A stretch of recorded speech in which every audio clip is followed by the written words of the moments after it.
Les éditions Tellem présentent un enregistrement intégral de L'Ange de la Nuit, tome 2, Le Choix des Ombres, de Brent Weeks, lu par Barthélemy Errand.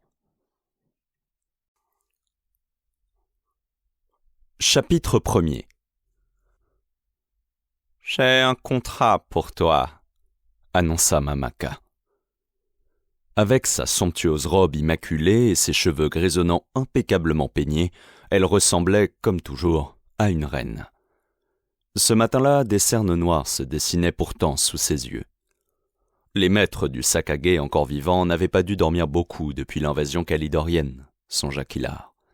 « Je suis heureux de vous revoir, moi aussi, » répliqua le jeune homme en s'installant dans la bergère du bureau du Shinga. Mamaka ne tourna pas les yeux vers lui. Elle resta assise, très droite, et continua à regarder par la fenêtre. La pluie de la veille avait éteint la plupart des incendies de la cité, mais de nombreux foyers laissaient encore échapper une épaisse fumée qui baignait Senaria dans une eau pourpre. Les eaux de la Plite, qui séparaient le dédale des riches quartiers, étaient rouge sang. Kilar n'était pas certain que ce soit à cause des reflets du soleil. Au cours de la semaine qui avait suivi l'invasion, les Kalidoriens avaient massacré des milliers de personnes. « Il y a un petit problème, » poursuivit Mamaka. « Le cadavreux sait qu'on en veut à sa vie. » Comment cela se fait-il ? En règle générale, le Sakage se montrait plus discret. « Nous l'avons averti. » Kilar se massa les tempes. Lorsque le Sakage prenait la peine de mettre la victime en garde, c'était parce que celle-ci savait déjà qu'un danger planait au-dessus de sa tête. L'avertissement permettait d'écarter les soupçons si la tentative d'assassinat échouait. Cela ne pouvait signifier qu'une chose. Le cadavreux était le conquérant de Senaria, le roi-dieu de Kalidor, Garroth Ursule. « Je suis venu chercher mon argent, rien de plus, » dit Kilar. « Tous les repères de Dorzo, tous mes repères, ont brûlé. Il me faut juste de quoi soudoyer les sentinelles aux portes de la ville. » Depuis son enfance, il versait une partie de ses revenus à Mamaka pour qu'elle les fasse fructifier.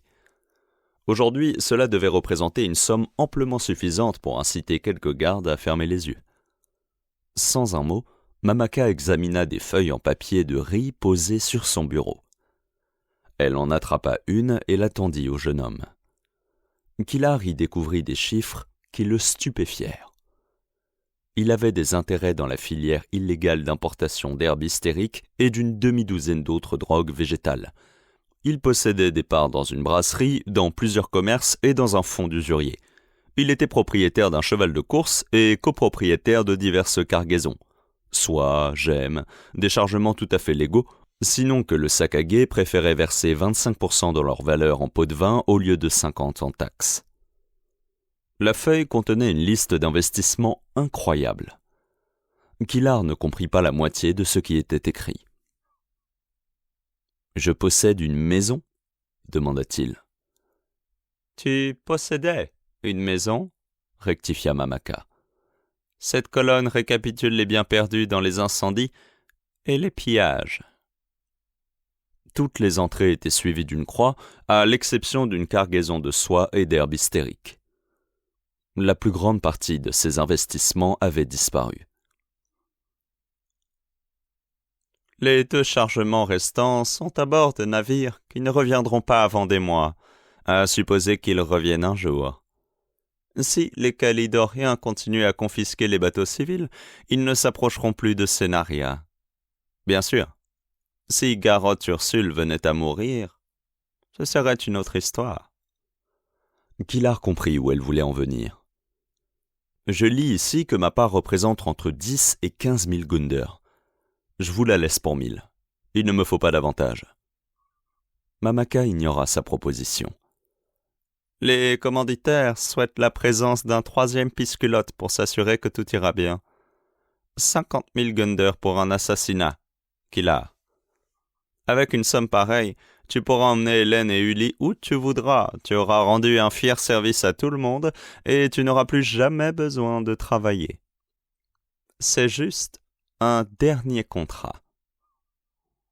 Kilar n'hésita que quelques instants.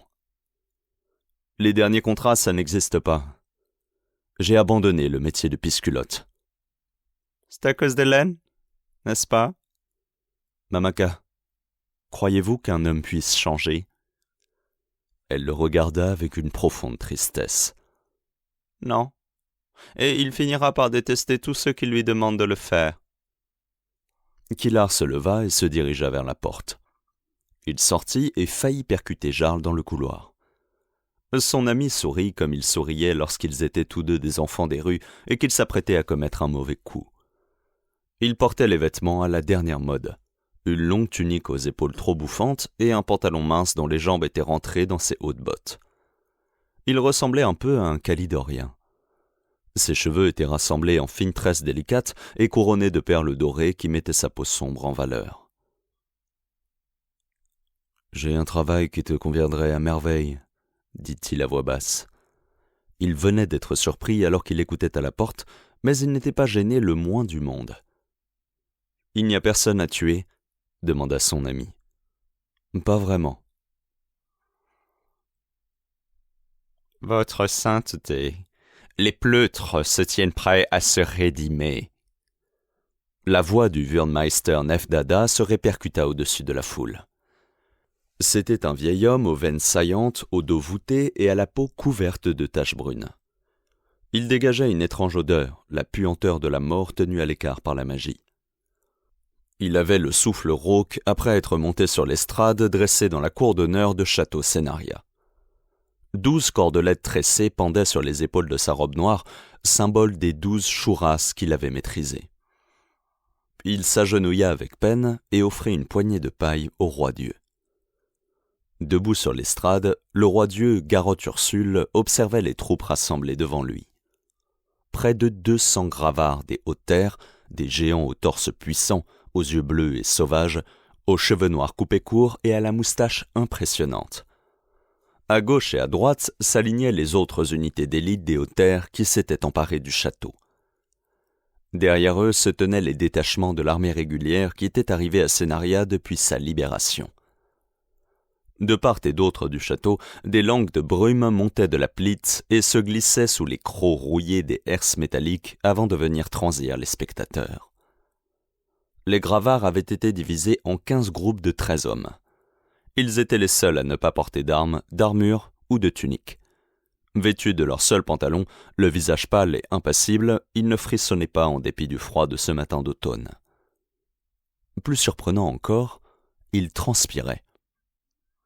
Il n'y avait jamais beaucoup de bruit lorsque le roi-dieu inspectait ses troupes, mais aujourd'hui, le silence était douloureux malgré les milliers de soldats qui observaient la scène.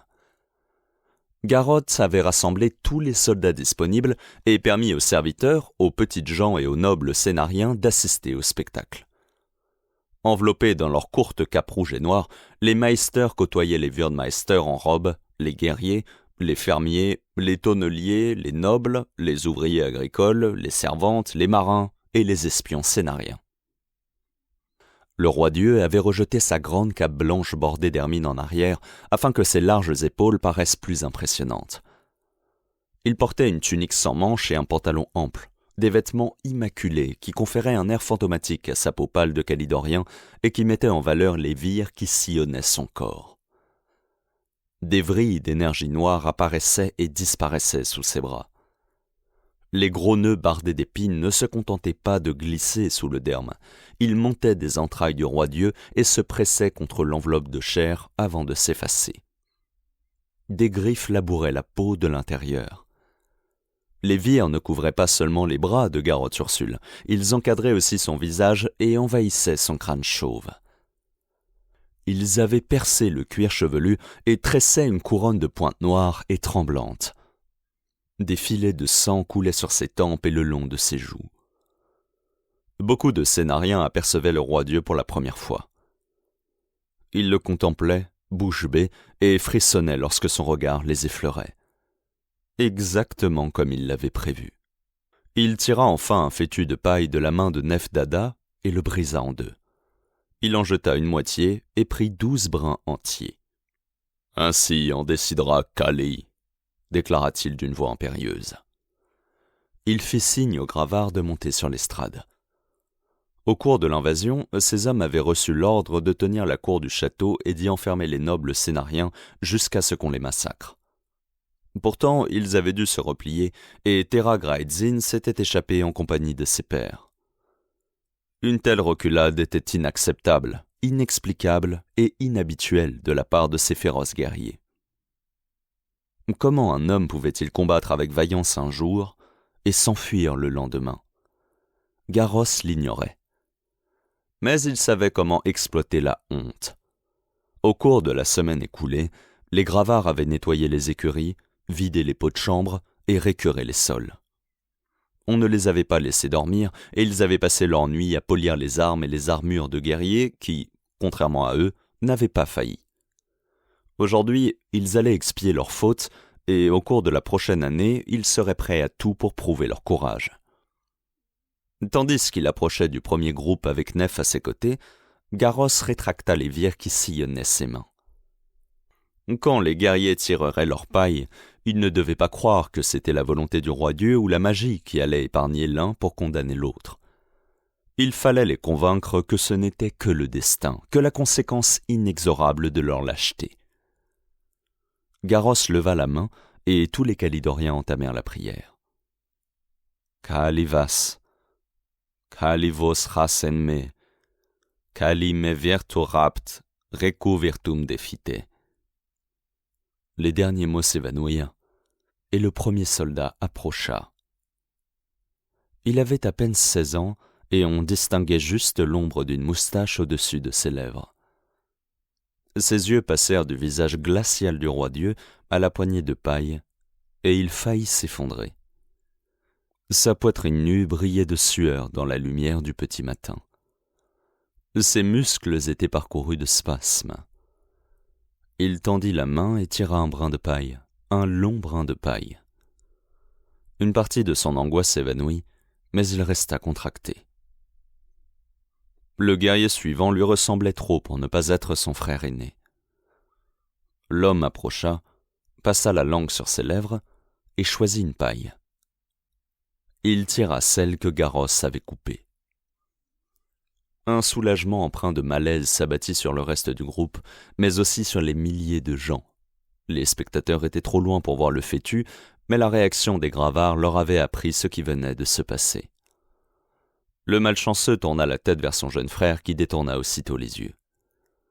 Il regarda alors le roi-dieu avec incrédulité et lui tendit la paille tronquée. Garros recula d'un pas. « Kali a parlé !»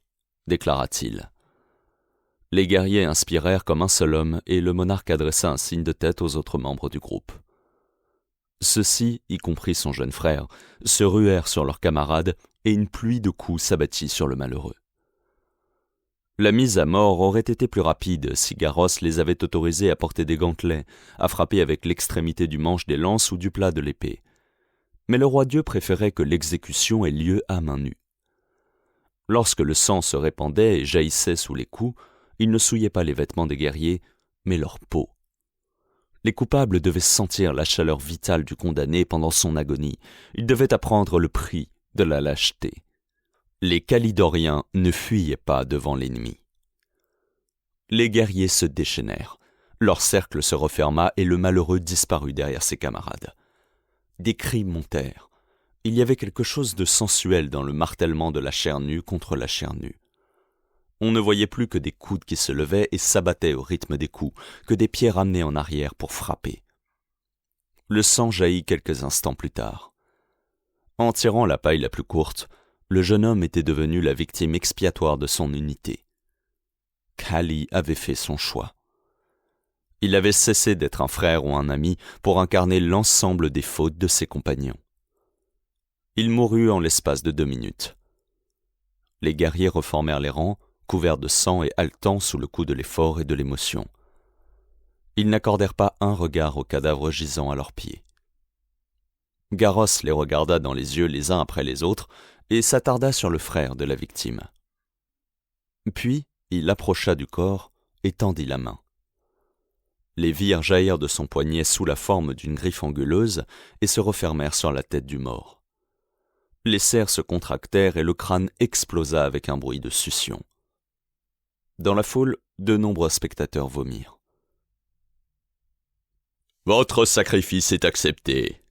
Vous êtes donc purifiés, » déclara Garros en saluant les guerriers. Ces derniers lui rendirent son salut avec fierté.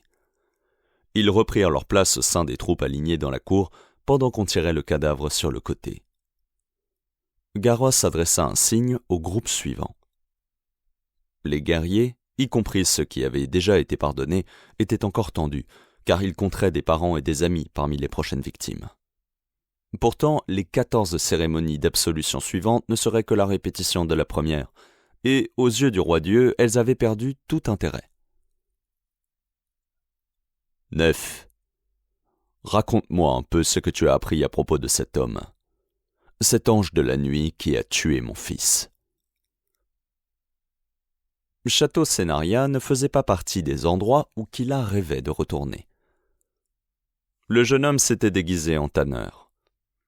Une teinture lavable maculait ses mains et ses bras jusqu'au coude, et il avait revêtu une tunique de commerçant en laine tachée. Il s'était aspergé d'un parfum spécial mis au point par Feu, son maître, et il empestait de manière très convaincante. Dourzo avait toujours privilégié les déguisements de postiers, d'éleveurs de cochons, de mendiants. Les gens respectables faisaient de leur mieux pour les ignorer parce qu'ils ne pouvaient pas s'empêcher de les sentir. Le parfum de Blint n'avait été appliqué que sur les vêtements dont Kilar pouvait se débarrasser en cas de besoin. L'odeur ne disparaîtrait pas complètement, mais tous les déguisements présentaient des inconvénients. Le véritable artiste tirait parti de ces inconvénients pour accomplir sa mission. Le pont royal avait brûlé pendant l'invasion de Sénaria. Les Meisters en avaient réparé la plus grande partie, mais l'ouvrage était toujours fermé à la circulation. Kilar emprunta donc le pont royal ouest. Les gardes calidoriens lui accordèrent à peine un regard quand il passa devant eux. Tout le monde, y compris les sorciers, avait les yeux rivés sur l'estrade dressée au milieu de la cour du château et sur les guerriers des hautes terres qui se tenaient dessus, poitrine nue, malgré le froid matinal. Kilar était le seul à ne pas les regarder. Il cherchait à repérer d'éventuels dangers. Il ignorait si les Meisters étaient capables de sentir son don, mais il estimait que c'était peu probable tant qu'ils ne l'employaient pas. À la différence des mages, leur talent semblait reposer en grande partie sur l'odorat. C'était pour cette raison que Kilar s'était déguisé en tanneur. Si un sorcier approchait, le jeune homme espérait que les effluves rustiques du parfum de Blint couvriraient les odeurs magiques. 4 gardes se tenaient de part et d'autre de la porte, 6 sur les chemins de ronde de chaque côté du losange que dessinait la muraille du château. 1000 guerriers des hautes terres étaient alignés dans la cour en compagnie de presque 200 gravards. 50 meisters étaient disposés à intervalles réguliers au sein d'une foule de plusieurs milliers de personnes. Au centre de ce rassemblement, sur l'estrade érigée pour l'occasion, Kilar aperçut plusieurs nobles sénariens, des cadavres mutilés, et le roi-dieu Garros Ursule qui parlait avec un Wurmeister. Malgré le nombre impressionnant de soldats et de meisters dans la cour, un pisculote aurait saisi cette occasion pour frapper. Mais Kilar n'était pas venu là pour tuer. Il était venu observer un homme afin d'accomplir la mission la plus étrange de sa carrière.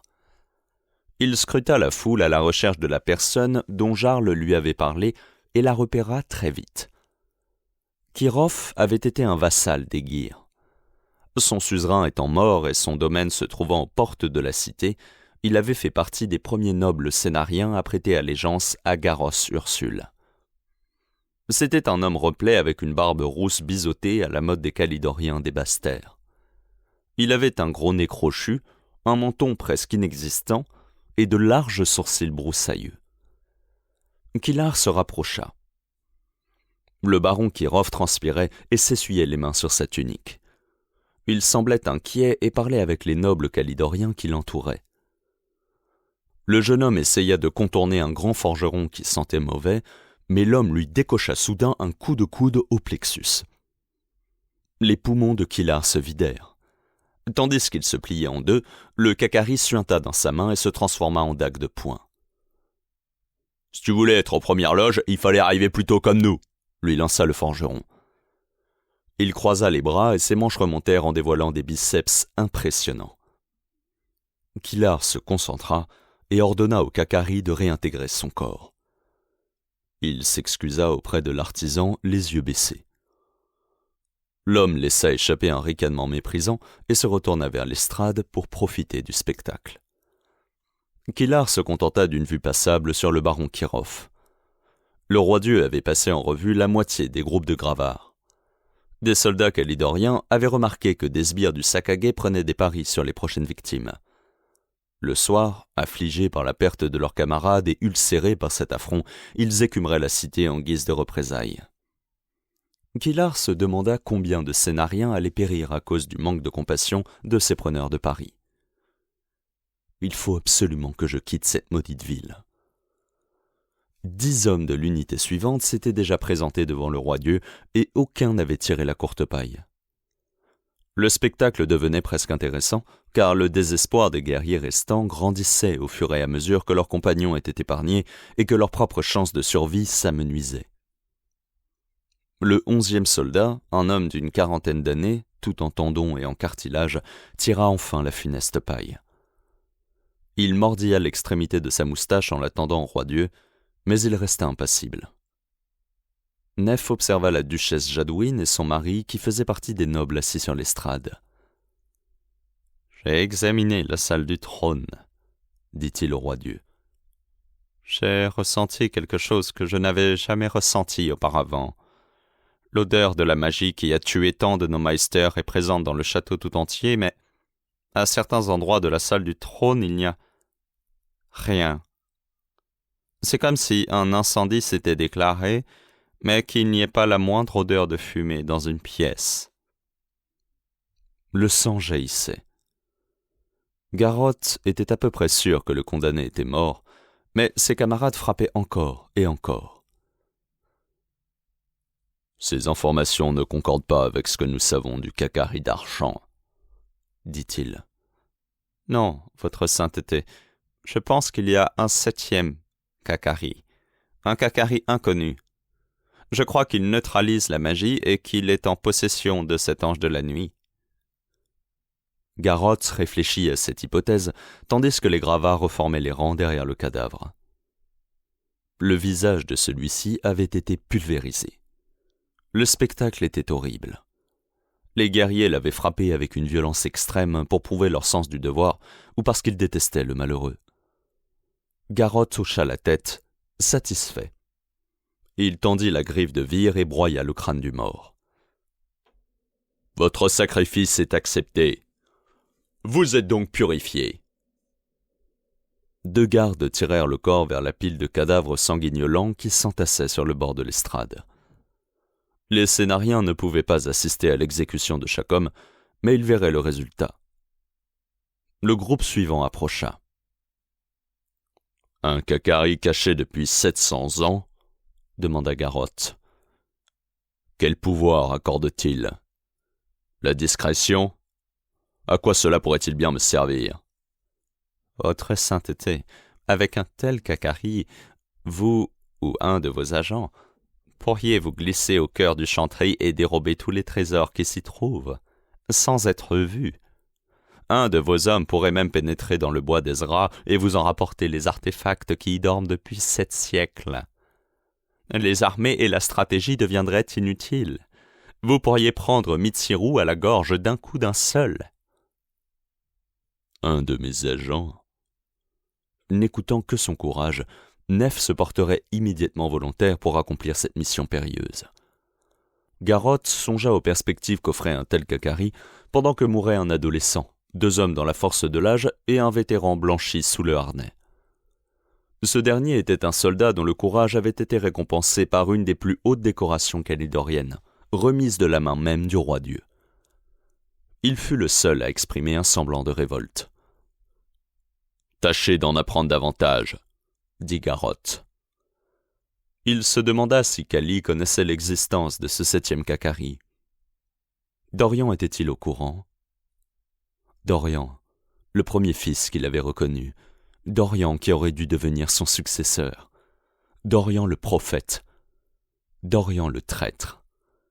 Dorian était venu à Sénaria, Garrotte en était certain.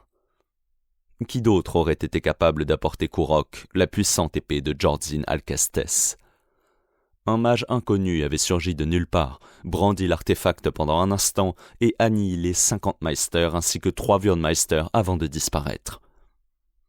Il était clair que Nef attendait les questions de Garroth à propos de cet événement, mais le roi-dieu avait abandonné l'idée de récupérer Kurok.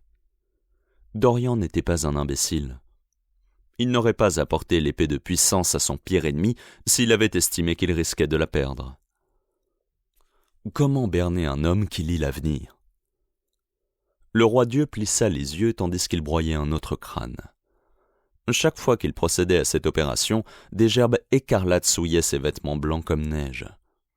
C'était à dessein, mais cela n'en demeurait pas moins agaçant.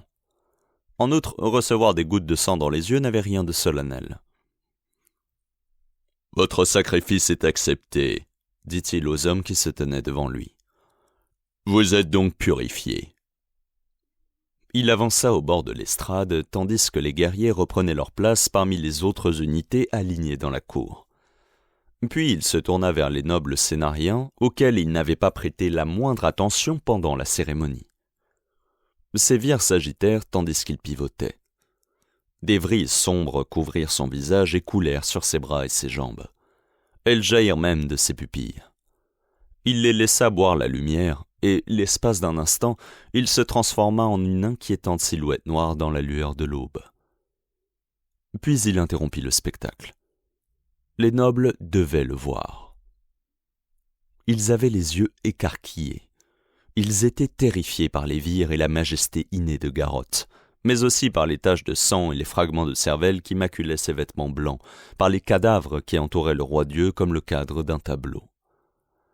Garroth rayonnait de puissance et d'autorité.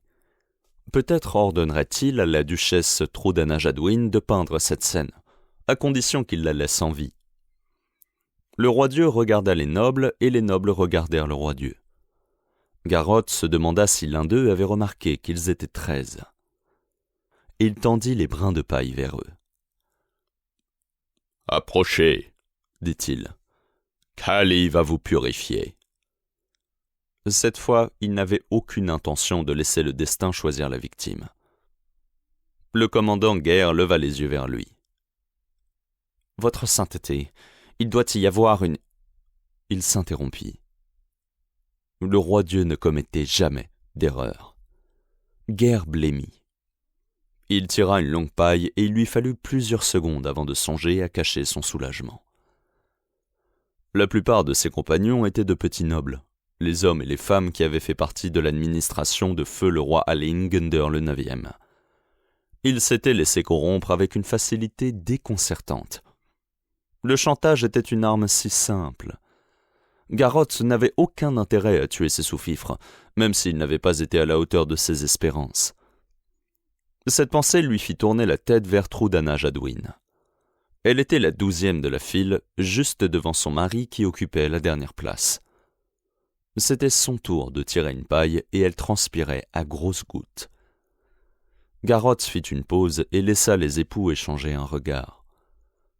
Ils savaient, tous les spectateurs savaient que l'un ou l'autre allait mourir. Tout dépendrait de la chance de Trudana. Le duc déglutissait sans s'en rendre compte. « De tous les nobles ici présents, duc Jadwin, déclara Garroth, vous êtes le seul qui ne m'ait pas servi. Par conséquent, vous ne m'avez jamais déçu non plus. Je ne peux pas en dire autant de votre femme. »« Quoi ?» s'exclama le duc. Il se tourna vers Trudana. « Vous ignoriez qu'elle vous trompait avec le prince. Elle l'a assassiné sur mon ordre. » Il y avait quelque chose de sublime à contempler un moment qui aurait dû être particulièrement intime. Le visage du duc, livide de peur, vira au gris. Il s'était montré moins perspicace que la plupart des cocus. Garroth vit le malheureux comprendre peu à peu. Les sombres soupçons qu'il avait écartés et les pauvres excuses qu'il avait crues ressurgir pour le frapper de plein fouet. Étrangement, Trudana Jadwin semblait effondrée. Elle n'affichait pas l'expression hypocrite à laquelle Garroth s'était attendu. Il avait imaginé qu'elle pointerait un doigt accusateur sur son époux en affirmant que tout était sa faute. Mais les yeux de la duchesse n'exprimaient qu'une culpabilité intense. Le roi-dieu devina que le duc avait toujours été un mari exemplaire et que sa femme le savait. Elle l'avait trompé sciemment et 2 décennies de mensonges s'effondraient en cet instant. « Trudhana, dit Garrotte avant qu'un des époux ait le temps de prendre la parole. Vous m'avez servi, mais vous auriez pu le faire avec plus de diligence. Voici donc votre récompense et votre punition. » Il tendit la main vers elle. « Le brin le plus court est à votre gauche. » La duchesse fixa son regard sur les yeux assombris par les vires, puis sur les pailles, puis sur son mari. L'émotion était presque palpable. Le roi-dieu sut que le regard éploré du duc entrait cette femme jusqu'à la fin de ses jours. Garrotte n'avait aucun doute quant au choix qu'elle allait faire, mais Trudhana Jadwin se croyait apparemment capable d'abnégation. Elle rassembla tout son courage et tendit la main vers la paille la plus courte. Mais elle ne termina pas son geste. Elle regarda son mari, détourna les yeux et tira la paille la plus longue.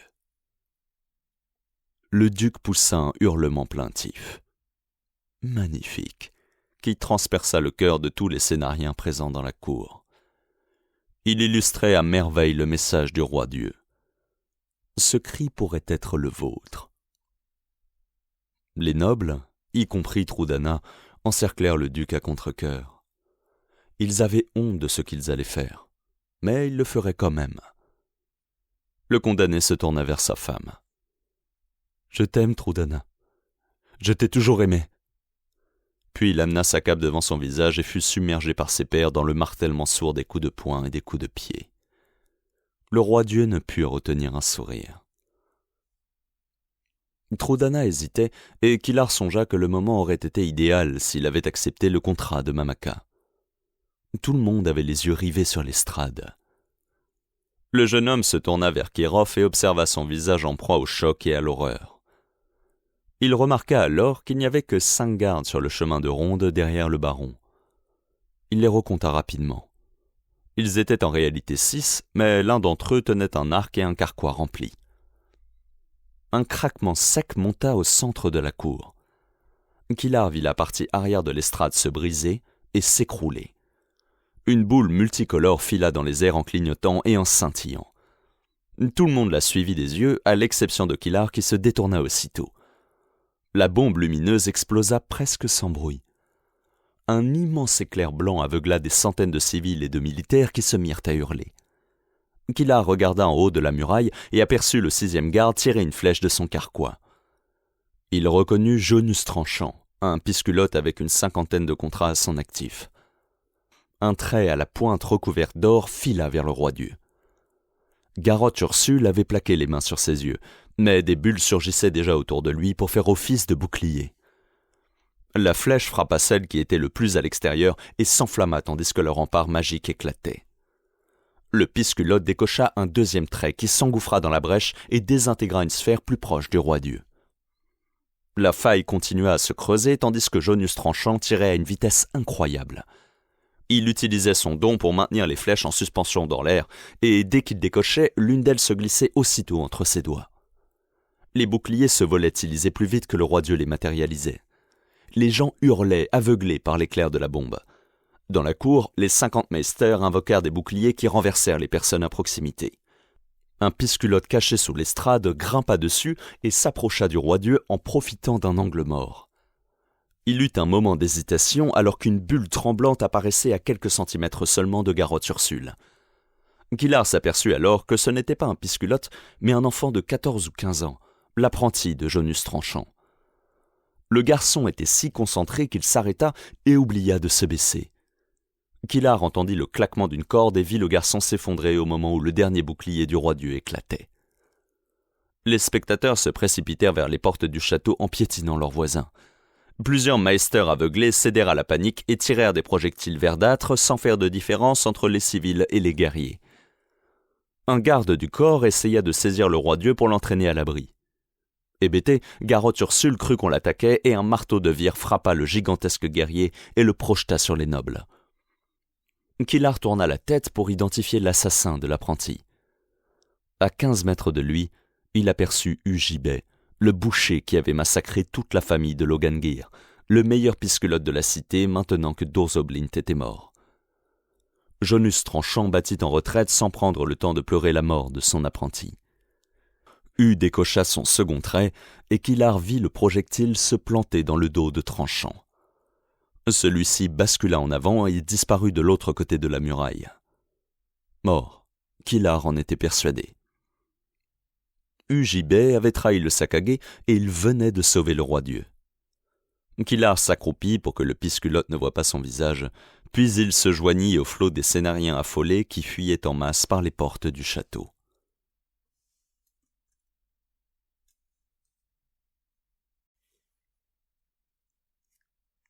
Chapitre 2. Le domaine des Jadouin avait résisté aux incendies qui avaient rasé une grande partie de la cité. De nombreux gardes en surveillaient l'entrée. Ils ouvrirent une petite porte et laissèrent entrer Killard sans prononcer un mot. Après l'attentat, le jeune homme avait à peine pris le temps de se débarrasser de son déguisement de tanneur et de se frotter le corps avec de l'alcool pour chasser l'odeur nauséabonde. Il était certain que la duchesse n'était pas encore rentrée, mais la nouvelle de la mort du duc s'était répandue comme une traînée de poudre. Les gardes avaient noué des bandes de tissu noir autour de leurs bras. « C'est vrai ?» demanda l'un d'eux. Killard hocha la tête, puis se dirigea vers la masure des Cromwell, derrière le manoir. Hélène avait été la dernière orpheline adoptée par le couple, et tous ses frères et sœurs travaillaient pour d'autres nobles ou avaient choisi une profession différente. Seule sa mère nourricière servait encore les Jadouin. Depuis l'invasion de Sénaria, Killard, Hélène et Uli demeuraient là. Ils n'avaient pas eu le choix. Les repères de Dorzo avaient été détruits par les incendies ou étaient inaccessibles. On pensait que le jeune homme avait péri et il ne voulait pas se cacher dans un refuge du Sakage de crainte qu'on le reconnaisse. De toute manière, tous les abris étaient bondés. Personne n'avait envie de traîner dans les rues écumées par les guerriers kalidoriens. La petite maison était déserte et Killard gagnait la cuisine du manoir. Uli, une fillette de 11 ans, se tenait sur un tabouret et récurait des casseroles penchées au-dessus d'une bassine remplie d'eau savonneuse. Killard approcha d'elle sans bruit et la saisit à bras-le-corps avant de la caler sous son bras. Il la fit tournoyer tandis qu'elle hurlait. Il la reposa enfin sur le tabouret et la regarda d'un air méchant. « Tu as empêché Hélène de se fourrer dans le pétrin comme je te l'avais demandé ?» Uli soupira. « J'ai fait de mon mieux, mais je crois que c'est un cas désespéré. » Killard éclata de rire et la fillette l'imita. Uli avait été élevée par des domestiques de château Sénaria. Pour sa sécurité, on lui avait raconté qu'elle était orpheline, mais en vérité, elle était la fille de Mamaka et de Dorzoblint. Le pisculote avait appris son existence peu avant sa mort, et Killard lui avait promis de prendre soin de l'enfant. Il y avait eu un moment de malaise lorsqu'il avait expliqué à Uli qu'il n'était pas son père, mais leur relation était meilleure qu'il l'aurait imaginé. « Désespéré ? Je vais t'en donner du désespéré !» tonna une voix. Hélène portait un énorme chaudron dont les bords étaient encore maculés du ragoût de la veille. Elle le posa près de la pile de plats qu'Uli devait laver. La fillette laissa échapper un gémissement et Hélène ricana d'un air mauvais. Killard fut émerveillé de constater à quel point elle avait changé en une semaine. Mais peut-être était-ce lui qui la voyait différemment. Le visage de la jeune femme était toujours zébré par les profondes cicatrices que le rat lui avait infligées quand elle était enfant. Un X en travers de ses lèvres charnues, un autre sur une joue, un croissant reliant le coin de l'œil au coin de la bouche. Killard les remarqua à peine. Il ne vit qu'une peau resplendissante, des yeux pétillants d'intelligence et de bonheur, un sourire en biais du fait de l'espièglerie et non des balafres. Comment une femme pouvait-elle être si ravissante avec de simples vêtements en laine et un tablier de domestique ? Un tel mystère le dépassait. Hélène décrocha une blouse d'une patère et regarda Killard avec des yeux de prédateur. « Oh non !» s'exclama le jeune homme. « Pas moi ! Elle glissa le vêtement autour de la tête de Kilar et l'attira contre elle dans un mouvement lent et ensorcelant. Elle contempla sa bouche, et il ne put s'empêcher de regarder ses lèvres tandis qu'elle passait la langue dessus. Ses doigts descendirent le long des hanches du jeune homme, et elle reprit la parole en murmurant « Je crois que... » Ouli toussa avec ostentation, mais les deux amants ne lui prêtèrent pas attention. Hélène plaqua Kilar contre elle et posa les mains au creux de ses reins. Sa tête s'inclina légèrement vers lui, et il sentit sa douce odeur. « C'est mieux ainsi. » Elle serra soudain les cordons de la blouse et les noua dans son dos. Puis elle le lâcha et recula hors de portée. « Tu es maintenant prêt à m'aider. Tu préfères couper les pommes de terre ou les oignons ?» La jeune femme et la fillette éclatèrent de rire en contemplant son visage ulcéré. Il bondit en avant et Hélène essaya de l'éviter, mais il utilisa son don pour l'attraper. Il avait consacré la semaine précédente à s'entraîner, mais il n'arrivait toujours pas à projeter son pouvoir au-delà d'1,50 m. Dans le cas présent, ce fut amplement suffisant. Il attira la jeune femme contre lui et l'embrassa. Elle résista un instant, puis lui rendit son baiser avec une fougue égale à la sienne. Pendant un moment, l'univers se résuma à la douceur de ses lèvres et à son corps pressé contre le sien. À 1000 lieues de là, Ouli mima un vomissement à grand renfort de bruit éloquent. Kilar plongea la main dans la bassine et projeta une gerbe d'eau vers la source de son agacement. Les hoquets répugnants cédèrent la place à un jappement aigu. Hélène s'écarta du jeune homme et tourna la tête pour ne pas éclater de rire. Kilar avait fait mouche et le visage d'Ouli était trempé. La fillette plongea à son tour une main dans la bassine et Kilar se laissa asperger. Il attrapa Ouli et ébouriffa ses cheveux mouillés. Il savait qu'elle détestait cela. « D'accord, petite peste. Je méritais cette douche. Maintenant faisons une trêve. Où sont ces pommes de terre ?» Ils se calmèrent et se lancèrent dans ces tâches de cuisine simples et répétitives. Hélène demanda à Kilar ce qu'il avait fait. Le jeune homme craignait les oreilles indiscrètes, mais il lui raconta qu'il avait vu le baron et assisté, impuissant, à la tentative d'assassinat contre le roi-dieu. Ce genre de conversation faisait sans doute partie des activités les plus ennuyeuses d'un couple, mais Kilar n'avait jamais connu la monotonie du quotidien. À ses yeux, ce partage, le récit de sa journée à la femme qu'il aimait, était inestimable. Dorzo lui avait appris qu'un pisculote devait être prêt à tout abandonner sur le champ. Il lui avait appris qu'un pisculote était toujours seul. C'était pour savourer ce simple moment de communion que Kilar avait décidé de quitter la voie des ombres. Il avait consacré plus de la moitié de sa vie à s'entraîner sans relâche pour devenir un tueur parfait. Mais il n'avait plus envie de tuer. « Ils auraient eu besoin d'un troisième homme pour terminer le travail, » dit-il. « Pour surveiller ce qui se passait et servir de renfort. Ça aurait pu réussir. Le minutage de l'attaque était excellent. Ils ont échoué à 1 seconde près. Si j'avais accepté de les aider, UJB et le roi-dieu ne seraient plus de ce monde et nous aurions 50 000 Gunders en poche. » Une sombre pensée le traversa et il s'interrompit. « Des Gunders. Je pense qu'on ne les appellera plus longtemps ainsi maintenant que tous les Gunders sont morts. » Il soupira. « Tu veux savoir si tu as fait le bon choix ?» demanda Hélène. « Oui. »« Kilar, il y aura toujours des gens si méchants qu'on voudrait les voir morts. Au château, quand Ross te faisait du mal, j'ai été à 2 doigts de le tuer. Si cela avait duré quelques secondes de plus, je ne sais pas. Mais je sais que tu m'as expliqué comment ces meurtres avaient blessé ton âme. Qu'importe si un assassinat apporte le bonheur au monde entier s'il te détruit par la même occasion. Je ne pourrais pas le supporter, Kilar. Je tiens trop à toi. » C'était la seule condition qu'Hélène avait posée pour quitter Sénaria avec lui. Il ne devait plus tuer. Kilar ne savait plus vraiment où il en était. Il ignorait si la philosophie de la jeune femme était correcte, mais il en avait vu assez pour comprendre que celle de Dorzo et de Mamaka ne l'était pas. « Tu crois vraiment que la violence engendre la violence ? Que, en fin de compte, il y aura moins de victimes si je ne tue personne ? » ?»« Oui, je le crois. » »« Bien. Dans ce cas, j'ai un travail à accomplir ce soir. Nous devrions être en mesure de quitter la ville demain matin. » Chapitre 3. Le trou du cul de l'enfer n'était pas un endroit digne d'un roi. Comme son nom le laissait entendre, c'était le point le plus profond de la prison que les scénariens appelaient la gueule. L'entrée de ce bagne ressemblait à un visage démoniaque taillé dans une masse déchiquetée de verre volcanique noir. Les prisonniers entraient par la bouche et descendaient une rampe d'ordinaire glissante, car la peur provoquait de nombreux relâchements de vessie. Dans le trou proprement dit, les détenus découvraient des terreurs viscérales.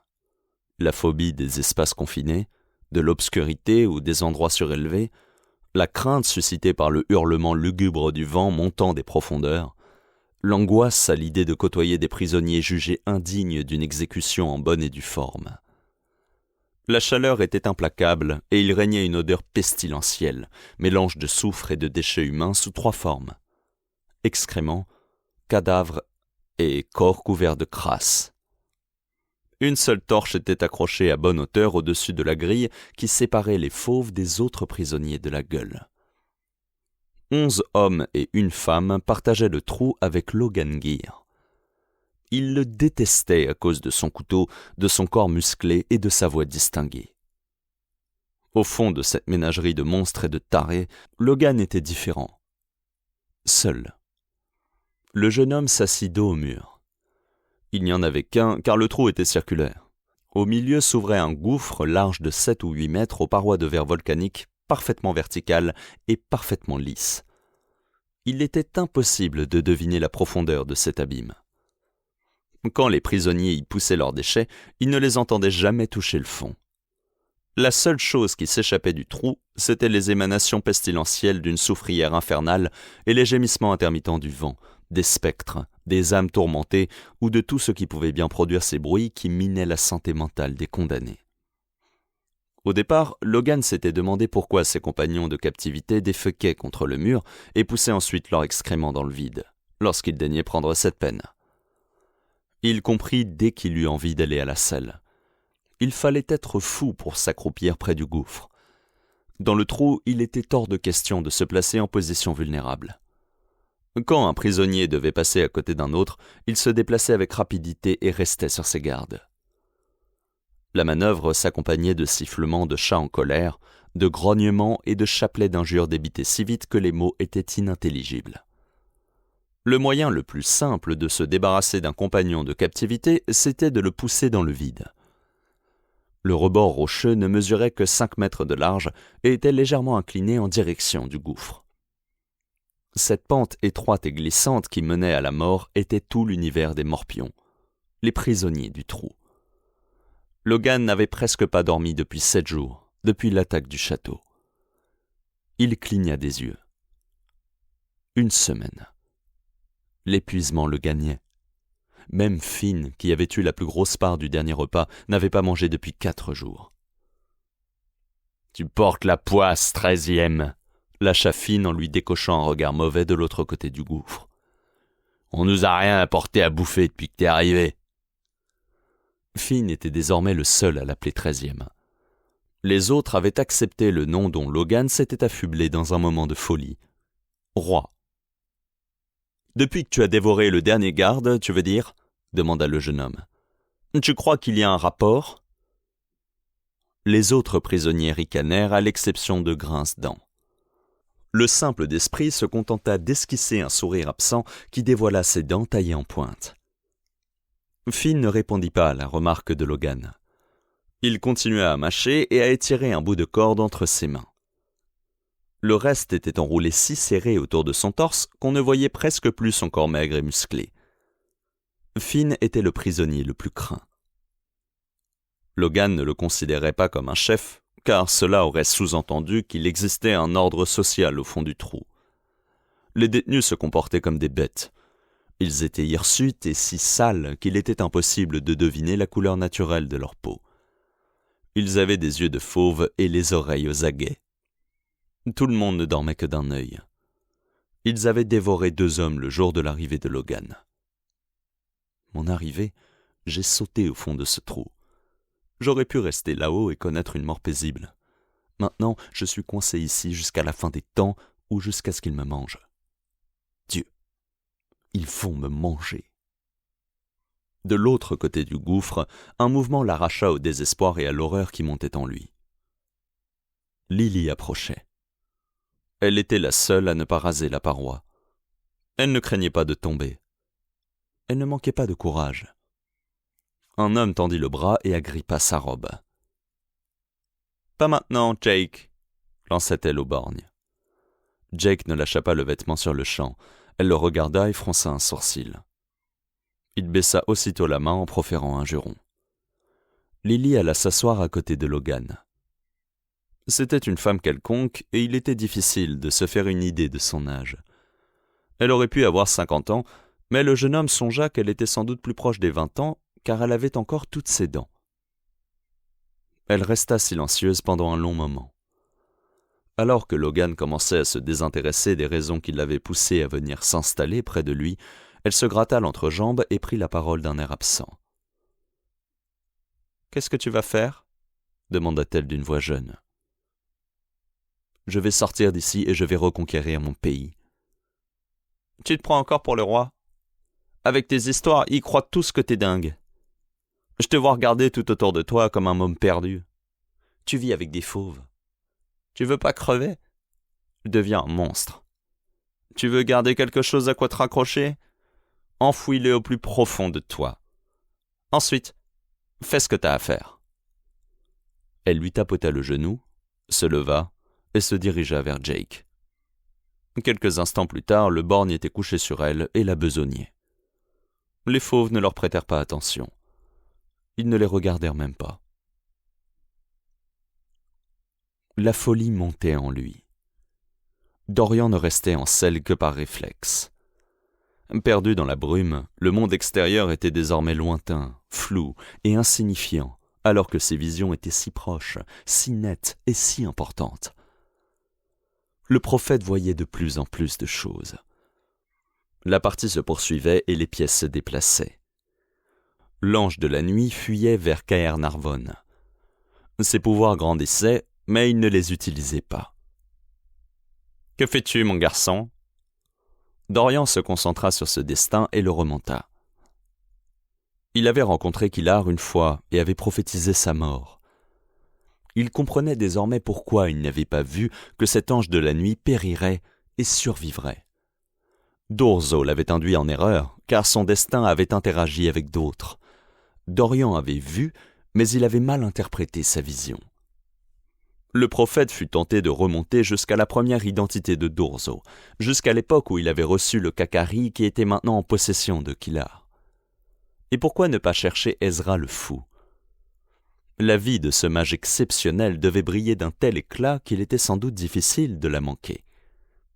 Peut-être pourrait-il le suivre, apprendre ce qu'il avait appris et découvrir comment il l'avait appris.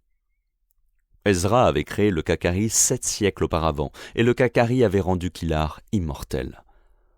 Dorian avait l'occasion d'observer un des mages les plus respectés et les plus honnis de tous les temps. Il était tout proche. Se remettre en quête d'un personnage si illustre et mort depuis si longtemps, c'était tentant, mais cela prendrait du temps. Des mois, peut-être. Il frissonna pourtant en songeant aux sommes de connaissances qui étaient à sa portée.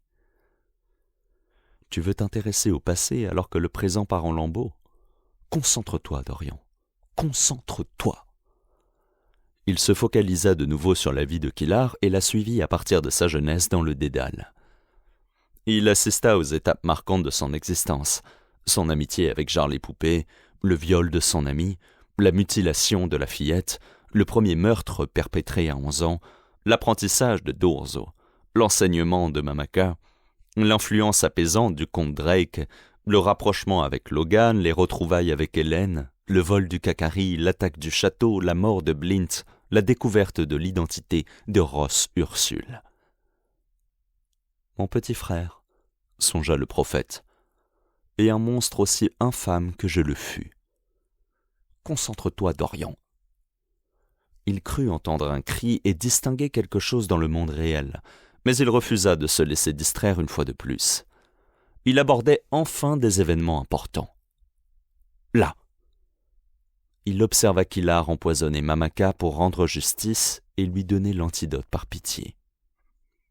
Dorian pouvait voir les choix qu'un homme avait faits, mais s'il ignorait les motivations de ces choix, il serait incapable de deviner ce que Killard allait devenir. Le jeune Pisculotte avait déjà suivi des chemins improbables, voire impossibles. Confronté à la perspective de tuer son maître ou la femme de sa vie, il avait préféré se sacrifier. Le taureau avait présenté ses 2 cornes, mais Killard avait bondi par-dessus. C'était ce Killard qu'il fallait comprendre. À cet instant, Dorian entreaperçut l'âme nue du jeune homme. « Je t'ai eu, Killard. Je sais maintenant qui tu es. » Le prophète ressentit une vive douleur au bras, mais il était enfin parvenu à découvrir le fil du destin de Killard et il était hors de question de lâcher prise. Le jeune homme s'efforçait avec peine d'harmoniser les cruelles réalités de la rue avec les élans vertueux qu'il avait hérités du comte. Hérité ? Non, Killard considérait ses pulsions comme une contamination. Ainsi donc, à l'instar de son maître, il estimait que la pitié était une faiblesse. « Tu as décidé de me compliquer la vie, n'est-ce pas ?» Dorian rit en voyant Killard découvrir l'incompétence du sac à guet de Caernarvon, ramasser des herbes, acquitter des taxes, se disputer avec Hélène, essayer de devenir une personne normale. Le jeune homme ne s'en sort pas très bien. La pression est de plus en plus forte. Killard sort sa tenue de Pisculotte et grimpe sur un toit. C'est curieux, il agit sans tenir compte des choix qu'il a faits jusque-là. Et puis, une nuit, on frappe à la porte. Jarl fait son apparition et plonge son ami dans un nouveau dilemme. Killard se retrouve écartelé entre la femme qu'il aime et la vie qu'il abomine, entre l'ami qu'il chérit et la vie qu'il devrait abhorrer, entre un devoir et un autre devoir, entre l'honneur et la trahison. Killard est l'ombre au crépuscule, un colosse de plus en plus puissant, un être mi-diurne, mi-nocturne. Mais les ombres sont des créatures éphémères, et le crépuscule doit s'éclaircir ou s'assombrir pour céder la place au jour ou à la nuit. Killard ouvre la porte à Jarl, et les différents futurs se télescopent. « Nom de nom !»« Dorian !» Fer administra une gifle à son ami. Le prophète songea que ce n'était sans doute pas la première, car sa mâchoire était douloureuse des 2 côtés. Il y avait un problème avec son bras gauche. Il tourna la tête et essaya de se synchroniser avec le rythme temporel de la réalité, tandis que le chaos se déchaînait sous son crâne. Une flèche était plantée dans son bras, un trait identique à ceux des guerriers des Hautes-Terres. La pointe était enduite d'une substance noire. Du poison. Fer gifla son ami une fois de plus. « Ça suffit, ça suffit !» s'écria Dorian en agitant les mains. Le mouvement provoqua une vague de douleur qui lui traversa le bras. Il grogna et plissa les yeux, mais il avait regagné le monde réel. C'était de la folie. « Que s'est-il passé ?» demanda-t-il. « Des pillards, » répondit Fer. « Une bande d'imbéciles, » dit Solon. Ils voulaient rapporter un souvenir pour se vanter auprès de leurs camarades. Un souvenir qui aurait pris la forme des oreilles de Solon, de Fer et de Dorian. Un des cadavres en portait 2 enfilés sur un collier, et elles étaient fraîchement coupées. « Ils sont tous morts ?» demanda Dorian. Il était grand temps de s'occuper de cette flèche. Solon hocha la tête d'un air lugubre, et le prophète devina le déroulement du bref affrontement. Les guerriers avaient attaqué alors que Fer et Dorian établissaient le camp. Ils avaient surgi des montagnes, en pensant que le soleil niché dans une anfractuosité de la chaîne de Faltier aveuglerait leur proie. 2 archers avaient couvert l'approche de leurs camarades, mais la pente était raide et les premiers traits avaient manqué leur cible. La suite des événements avait suivi une logique implacable. Solon était un adversaire redoutable avec une épée à la main, et Fer, un colosse aussi rapide que puissant, était un maître-lame du 2e rang. Solon avait laissé son camarade s'occuper des guerriers. Il n'avait pas eu le temps d'empêcher une flèche de frapper Dorian, mais son sort avait tué les archers.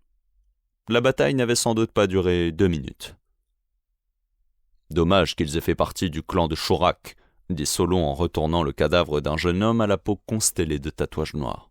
« Ils auraient été ravis de massacrer les bâtards du clan de Argle qui escortent la caravane que nous suivons. »« Je croyais que Vent Hurlant était infranchissable, » remarqua Fer. « Comment ces guerriers ont-ils franchi la frontière ?» Solon secoua la tête et quelque chose attira l'attention de Dorian. Lorsque le Séti avait brandi Kurok et tué 50 meisters, il avait invoqué une quantité d'énergie si énorme qu'il avait failli y laisser la vie. Les racines de ses cheveux étaient maintenant blanches. Elles n'étaient pas poivre et sel, une teinte normale pour une personne d'âge mûr, mais d'une blancheur immaculée qui contrastait avec son beau visage d'homme dans la force de l'âge, ses traits burinés par une vie de militaire et sa peau olivâtre de Séti. Tout de suite après avoir utilisé Kurok, Solon s'était plaint de voir en noir et blanc, ou, au contraire, d'être aveuglé par des couleurs trop vives, mais ces problèmes semblaient avoir disparu. Infranchissable, mais pour une armée. Nous sommes à la fin de l'été et ces jeunes gens sont de redoutables alpinistes. Ils sont nombreux à perdre la vie dans ce genre d'expédition. Ils lâchent prise ou ils sont balayés par les tempêtes qui éclatent sans avertissement. Mais ceux qui ont de la chance et qui sont assez endurants, rien ne les arrête. Tu es prêt à t'occuper de cette flèche, Dorian ? Les deux compagnons du prophète étaient aussi des mages, mais ils n'avaient pas l'intention d'intervenir. Pas dans une telle situation. Dorian était un Haute-Salar, et il avait atteint les sommets de la hiérarchie des guérisseurs dans l'espoir de vaincre sa folie grandissante. De l'eau se matérialisa autour de la pointe. « Qu'est-ce que c'est que ça ?» demanda Fer en pâlissant. « Les humeurs du sang déjà contaminées par le poison. Elles devraient adhérer au trait quand tu vas le retirer. »« Moi ?» demanda Fer. Son visage blême jurait étrangement avec sa carrure d'Hercule. « Tu es ridicule, Fer !» s'exclama Solon.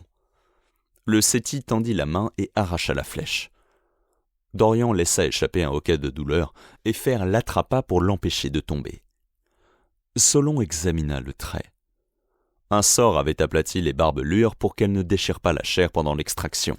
Un autre avait cristallisé le poison et le sang en une couche si épaisse que le fût avait triplé d'épaisseur. Tandis que Dorian haletait, des flots de magie dansèrent dans les airs comme de minuscules lucioles ou d'innombrables araignées tissant des tapisseries de lumière. C'était l'étape la plus impressionnante. En théorie, rien n'empêchait un mage de se soigner, mais en réalité, ce genre d'opération se passait généralement très mal, et la guérison d'une simple écorchure provoquait des douleurs terribles. Le patient ressentait en quelques instants la souffrance, la gêne, l'irritation et les démangeaisons que la blessure aurait causées pendant un processus de cicatrisation normal. Lorsqu'un mage traitait une autre personne, il pouvait l'anesthésier. Quand il s'occupait de lui-même, une insensibilisation risquait de provoquer une erreur mortelle. Cette restriction ne s'appliquait qu'aux hommes, et les magae, les mages femmes, se soignaient sans difficulté. « Tu es incroyable, » dit Solon. « Comment fais-tu cela ?»« Ce n'est qu'une question de concentration, » répondit Dorian. « J'ai beaucoup d'entraînement. » Le prophète sourit. Il s'ébroua comme pour chasser son épuisement et ses traits s'animèrent. Il était entièrement dans la réalité et ce phénomène était de plus en plus rare. Une expression peinée se dessina sur le visage de Solon. La folie de Dorian était irréversible. Elle l'empirerait et le transformerait un jour en idiot babillant qui dormirait dans des granges ou à la belle étoile.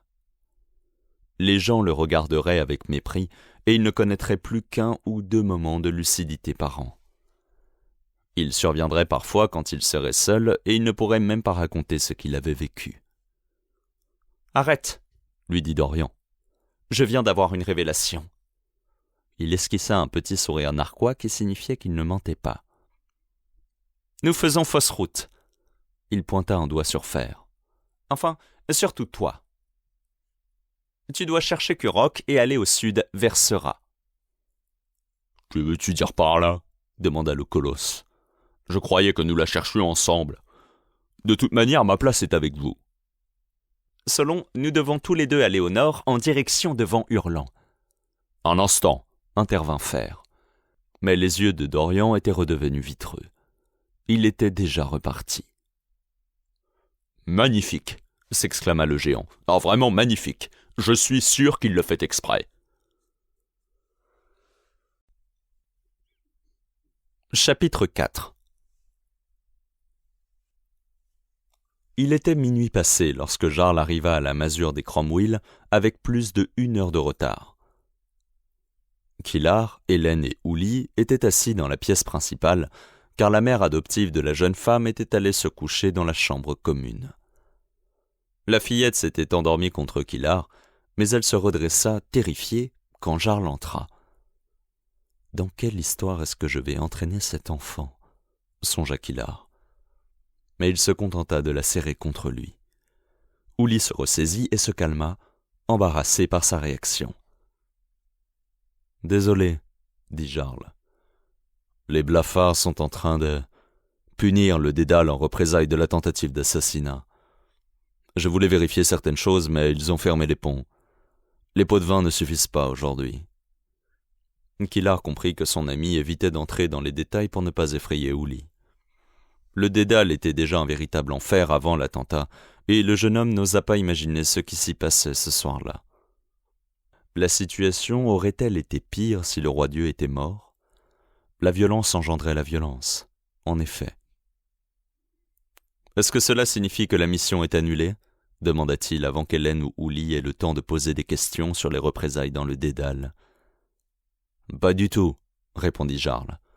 Il tendit une bourse à Hélène, une bourse qui semblait un peu trop légère. « J'ai pris sur moi de prélever de quoi soudoyer les sentinelles aux portes de la cité. Leurs prix ont déjà augmenté et je suis certain qu'ils augmenteront encore demain. Tu as l'emploi du temps des gardes qui fermeront les yeux jusqu'à la fin de la semaine. » Jarl ouvrit son sac et en tira une tunique crème, un pantalon, ainsi qu'une paire de bottes montantes noires. « Je l'ai mémorisé, » dit Kilar. « Un moment, » intervint Hélène. « Je sais que Kilar a l'habitude de faire des choses sans connaître les raisons pour lesquelles il les fait. Mais moi, j'ai besoin de savoir. Pourquoi quelqu'un est-il prêt à payer 500 Gunders pour que Kilar fasse semblant de mourir ? C'est une véritable fortune. »« Pas aux yeux d'un duc kalidorien, » dit Jarl. « Voici ce que j'ai réussi à apprendre. À Kalidor, les ducs ne sont pas aussi puissants qu'à Senaria. Ils sont socialement inférieurs aux Meister, mais ces derniers ont cependant besoin de personnes pour s'occuper du peuple et des affaires courantes. Le duc Vargon est donc un homme riche, mais il s'est battu pour gagner la moindre bribe de pouvoir. Il est venu à Senaria dans l'espoir d'obtenir une promotion, mais le poste qu'il convoitait, le commandement de la garde royale de Senaria, a été octroyé au lieutenant Uringer, désormais le commandant Ger, pour le récompenser d'avoir conduit les nobles dans un piège pendant l'attaque du château, lâcha Kilar. Le traître. Tout à fait. Un matin par semaine, le commandant Ger se rend au quai en compagnie de quelques hommes de confiance. Il fait semblant d'accompagner une patrouille, mais en fait, il va collecter les pots de vin du Sakage. Demain, au cours de la prétendue patrouille, il va voir son rival, le duc Vargon, assassiner un noble sénarien sans importance, le baron Kirov. Il va se faire une joie d'arrêter le coupable, mais dans quelques jours, ou dans quelques semaines, feu le baron Kirov réapparaîtra en parfaite santé. Le commandant Ger tombera en disgrâce et le duc Vargon héritera probablement de son poste. Le plan n'est pas infaillible et c'est pour cette raison que Kilar ne touchera que 500 Gunders. Mais si tout se passe bien, le duc Vargon rentrera dans ses frais en moins d'un mois grâce au pot de vin. Ce plan me semble horriblement compliqué, dit Hélène. Fais-moi confiance, répliqua Jarl. Quand il s'agit de politique kalidorienne, tout devient très simple. Comment le Sakage va-t-il tirer profit de cette histoire ? Voulut savoir Kilar. Jarl sourit. Nous avons essayé de mettre la main sur le baron Kirov, mais il semblerait que le duc Vargon ne soit pas un imbécile. Kirov a déjà disparu. Il l'aurait enlevé ? Mais pourquoi ? Demanda Hélène. Kilar répondit. Si le Sakage détenait Kirov, il ferait chanter le commandant Ger. Celui-ci saurait que la réapparition de Kirov signerait aussitôt sa perte. Le Sakage cesserait donc de lui verser des pots de vin tout en étant certain qu'il obéirait à ses moindres désirs. « Tu sais, dit Hélène, j'essaie parfois d'imaginer à quoi ressemblerait la cité sans le Sakage, mais je n'y parviens jamais. Je veux parler d'ici, Kilar. Est-ce que je peux t'accompagner cette nuit ?»« Il n'y a pas assez de place pour un adulte, » intervint Jarl. « Ne t'inquiète pas, ils seront de retour à l'aube. Uli, Kilar, vous êtes prêts ?» Kilar hocha la tête et la fillette l'imita, le visage sombre. 2 heures plus tard, ils étaient sur les quais et se préparaient à se séparer. Ouli se cacherait sous l'embarcadère, à bord d'un radeau camouflé en tas de bois à la dérive. Lorsque Kilar tomberait à l'eau, elle lui tendrait une perche pour qu'il s'y accroche et remonte à la surface sans être vu par un éventuel témoin. L'embarcation de fortune serait tout juste assez grande pour dissimuler la fillette pelletonnée et la tête de Kilar. Quand celui-ci émergerait, le tas de bois flotté dériverait en suivant le courant et parcourrait quelques centaines de mètres avant d'atteindre un autre quai où le jeune homme et l'enfant sortiraient de leur cachette. « Et s'il y a un problème ?» demanda Ouli. « Un gros problème, je veux dire. » Le froid de la nuit lui avait rougi les joues et elle semblait encore plus jeune que son âge. « Dans ce cas, tu diras à Hélène que je suis désolé. » Kilar épousseta la tunique crème. Ses mains tremblaient. « Kilar, j'ai peur. » Ouli. Il fixa son regard sur les grands yeux marrons de l'enfant. « Je voulais te dire... Enfin, je voulais que... » Il détourna le regard. « Je voudrais que tu cesses de m'appeler par mon véritable nom quand nous sommes en mission. » Il lui tapota la tête. Elle détestait cela. « De quoi j'ai l'air ?»« Je trouve que tu ressembles au baron Kirov, à condition que je plisse les yeux très fort. » Elle se vengeait des petites tapes sur le crâne. Il le savait. « Ouli, est-ce que je t'ai déjà dit que tu étais une véritable peste ?» La fillette sourit. Dans quelques heures, les quais seraient envahis par les ouvriers du port et les pêcheurs qui préparaient leur matériel ou leur chargement pour le lever du jour. Mais pour le moment, tout était calme et on n'entendait que le ressac des vagues. Les gardes privés qui surveillaient l'embarcadère avaient été soudoyés. Le plus grand danger était la venue d'un groupe de guerriers calidoriens en quête de sang. Par chance, la plupart d'entre eux écumaient le dédale. « Bon, nous nous retrouverons dans un monde meilleur, » dit Kilar avec un petit sourire. Ce n'était pas le genre de plaisanterie à adresser à une enfant et les yeux d'Ouli se remplirent de larmes. Il reprit d'une voix plus douce. « Allons, tout se passera bien. » La fillette s'en alla, et quand il fut certain qu'elle ne pouvait plus le voir, son visage se mit à scintiller. Ses traits jeunes et émaciés se dilatèrent pour faire apparaître un double menton, une barbe rousse taillée à la mode calidorienne poussa sur ses joues, son nez s'allongea et se bomba, ses sourcils s'élargirent et devinrent plus touffus. Il ne ressemblait plus au baron Kirov, il était devenu le baron Kirov. Il sortit un miroir de poche et examina son reflet.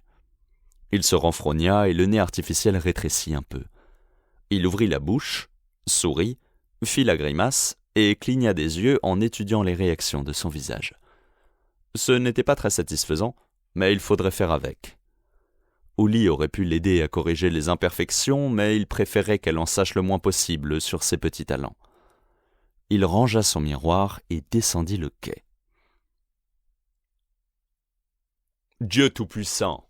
s'exclama le duc Vargun quand le jeune homme s'approcha de lui. « C'est vous ?» Le noble transpirait et son visage était blême malgré la lueur des torches disposées au bout de l'embarcadère. « Duc Vargun, j'ai reçu votre message, » dit Kilar d'une voix forte. Il tendit la main et saisit le poignet de Vargun avant de poursuivre plus bas. « Tout va bien se passer, contentez-vous de faire ce qui a été prévu. »« Merci, baron Kirov, » répliqua le duc avec un peu trop d'emphase. Il baissa la voix à son tour. « Vous êtes donc l'acteur qui va me donner la répartie ?»« Oui, faites votre possible pour ne pas plomber ma représentation. Je n'ai jamais tué personne. J'espère que vous n'allez pas commencer aujourd'hui. » Kilar examina la dague sertie de joyaux glissée à la ceinture du noble. L'arme devait appartenir à la famille de Vargun depuis des siècles, et sa perte inexplicable servirait à prouver que le duc avait assassiné le baron Kirov. « Cette comédie va nous conduire droit en prison, » dit Kilar, « et pas dans la plus confortable. Nous pouvons encore tout arrêter si vous le souhaitez. » Kilar agita les mains comme le faisait le vrai Kirov quand il était nerveux. « Non, non. » Le jeune homme eut l'impression que Vargun cherchait à se convaincre. « Vous avez déjà participé à ce genre de mise en scène ? » Me déguiser pour piéger quelqu'un, souvent. Faire semblant de me faire tuer, plus rarement. « Ne craignez rien, » dit le duc. Ses yeux se posèrent derrière Killard et sa voix se serra sous le coup de la peur. « Ils sont là !» Le jeune homme s'écarta du noble comme s'il était effrayé. « Est-ce que vous me menaceriez ?» aboya-t-il. L'imitation du baron était médiocre, mais un peu de sang pallierait ses maladresses d'acteur. Le duc le saisit au bras. « Vous ferez ce que je vous dis de faire. Ou sinon, le roi Dieu entendra parler de tout cela. » Ils avaient attiré l'attention des gardes. « Vous ne direz rien. » Et Killard se libéra de la prise du noble. « Vous n'êtes pas assez intelligent pour vous emparer du trône, duc Vargun. Vous êtes un lâche, et... » Le jeune homme baissa la voix. « Un seul coup de couteau. La vessie remplie de sang est accrochée juste au-dessus de mon cœur. Je m'occupe du reste. » Killard contracta les traits du baron Kirov pour qu'ils esquissent un sourire méprisant, puis il tourna le dos à Vargun. Le duc attrapa de nouveau Killard et le repoussa. Puis il tira son arme et le poignarda avec violence. Mais pas à hauteur de la vessie de mouton. Il frappa au ventre, 1 fois, 2 fois, encore et encore. Killard tituba en arrière et baissa les yeux. Sa tunique en soie crème se gorgeait de sang. Les mains du duc étaient écarlates et de petits points rouges constellaient sa cape bleue. « Mais qu'est-ce que vous faites ?» articula Killard avec peine. Il entendit à peine le coup de sifflet qui monta à l'extrémité du quai. Il vacilla et s'agrippa au garde-fou pour ne pas tomber. Tenser Vargun transpirait à grosses gouttes. De grosses mèches noires étaient maintenant plaquées sur son crâne. Il ne ressemblait plus au noble hésitant et mal à l'aise qui s'était adressé à Killard quelques instants plus tôt. Il ne répondit pas à la question et saisit le jeune homme par les cheveux. Il eut de la chance, s'il les avait empoignés 2 centimètres plus bas, il aurait détruit les traits du baron Kirov. Des bruits de pas résonnèrent sur le quai et le duc Vargun lâcha sa victime qui tomba à genoux. Malgré la douleur qui obscurcissait sa vue, le jeune homme distingua le commandant Guerre qui accourait en brandissant son épée, 2 gardes sur les talons. Le duc Vargun fit glisser sa lame en travers de la gorge de Killard et une nouvelle gerbe de sang jaillit. Puis il lui enfonça la dague dans l'épaule avec la nonchalance d'un bûcheron qui plante sa hache dans une souche à la fin de la journée de travail. « Arrêtez ! Arrêtez sur le champ ou vous mourrez !» rugit le commandant Guerre. Le duc appuya une botte en cuir de veau sur la poitrine de Killard et sourit. D'une détente du pied, il poussa le jeune homme dans le fleuve. L'eau était si froide que Killard resta paralysé. Mais peut-être avait-il perdu trop de sang. Il avait inspiré avant de heurter la surface, mais un poumon refusait de remplir ses fonctions. Au bout de quelques secondes, des bulles d'air jaillirent de sa bouche, et, c'était plus curieux, de sa gorge. La douleur éclata quand il respira l'eau épaisse et immonde de la Plyte. Il se débattit avec mollesse pendant quelques instants. Puis le calme l'envahit, et la souffrance se transforma en lancination lointaine. Quelque chose le tapota à plusieurs reprises, et Killard essaya de l'attraper par réflexe. Ne devait-il pas s'agripper à quelque chose ? N'y avait-il pas une vague histoire de perche ? Si ses mains bougèrent, il ne s'en rendit pas compte. Le monde ne s'assombrit pas et ne plongea pas dans les ténèbres. Tout devint blanc. Son cerveau chercha en vain de l'air tandis que le sang jaillissait de sa gorge. Quelque chose le heurta une fois de plus. Il espéra que cela ne durerait pas longtemps. L'eau était tiède. Il avait l'impression d'être dans un cocon. Le duc Tenser Vargun s'arracha à la contemplation du fleuve avide. Il leva les mains et se tourna avec lenteur. « Je ne suis pas armé, dit-il. Je me rends. » Il esquissa un sourire comme s'il ne pouvait pas s'en empêcher. « Bien le bonjour à vous, commandant. » Chapitre 5. Ce roi-dieu vient-il me fouetter ou me fourrer ? Vi Sauvari était assise dans le salon de réception attenant à la salle du trône de Château Sénaria. Elle s'efforçait d'entendre la voix de Garotte Ursule tandis qu'elle s'amusait avec le garde qui la dévorait des yeux. Le moindre renseignement sur les raisons de sa convocation pouvait lui sauver la vie. Son maître, Ugibet, venait juste de faire entrer le duc Tenser Vargun, un des nobles calidoriens qui avait pour mission d'intégrer Sénaria à l'empire du roi-dieu. D'après les rumeurs, le duc avait assassiné un baron sénarien. Ce crime poserait un problème intéressant à ce roi qui prétendait être un dieu. Tensur Vargun était un vassal loyal, mais il serait difficile de le pardonner. Une telle décision risquait de pousser à la révolte les aristocrates sénariens qui avaient juré fidélité à Garroth et qui avaient conservé une partie de leurs terres au moins. De plus, elle fournirait aux rebelles une nouvelle preuve de la brutalité calidorienne et raillerait davantage de gens à leur cause. Mais pourquoi maître Gibet est-il là ? Hu avait arboré une expression d'autosatisfaction malicieuse que Vi ne connaissait que trop bien. La jeune femme croisa les jambes pour attirer de nouveau le regard du garde. En termes militaires, les termes que lui avait enseignés Hu Gibet, il s'agissait d'une feinte. Elle focalisait l'attention du militaire en entr'ouvrant les cuisses, elle le rassurait en tournant la tête sur le côté et en faisant semblant de ne rien remarquer, puis elle lui offrait un spectacle splendide en se penchant en avant. Elle n'osa pas invoquer son pouvoir de séduction si près du roi-dieu, mais c'était sans importance. Son décolleté possédait un charme redoutable. Elle portait une robe céruléenne assez moulante et si fine qu'elle était presque transparente. Elle avait expliqué en détail ce qu'elle souhaitait à maître Picune et le tailleur avait donc conçu un vêtement simple. Il y avait très peu de broderie, juste quelques anciennes runes calidoriennes autour des poignets et de l'ourlet, une citation tirée d'un vieux poème érotique.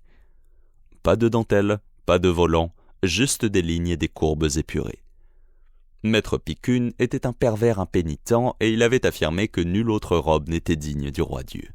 « Ursule a des dizaines d'épouses », avait-il lâché avec mépris. « Laisse le monopole de la soie à ses truies.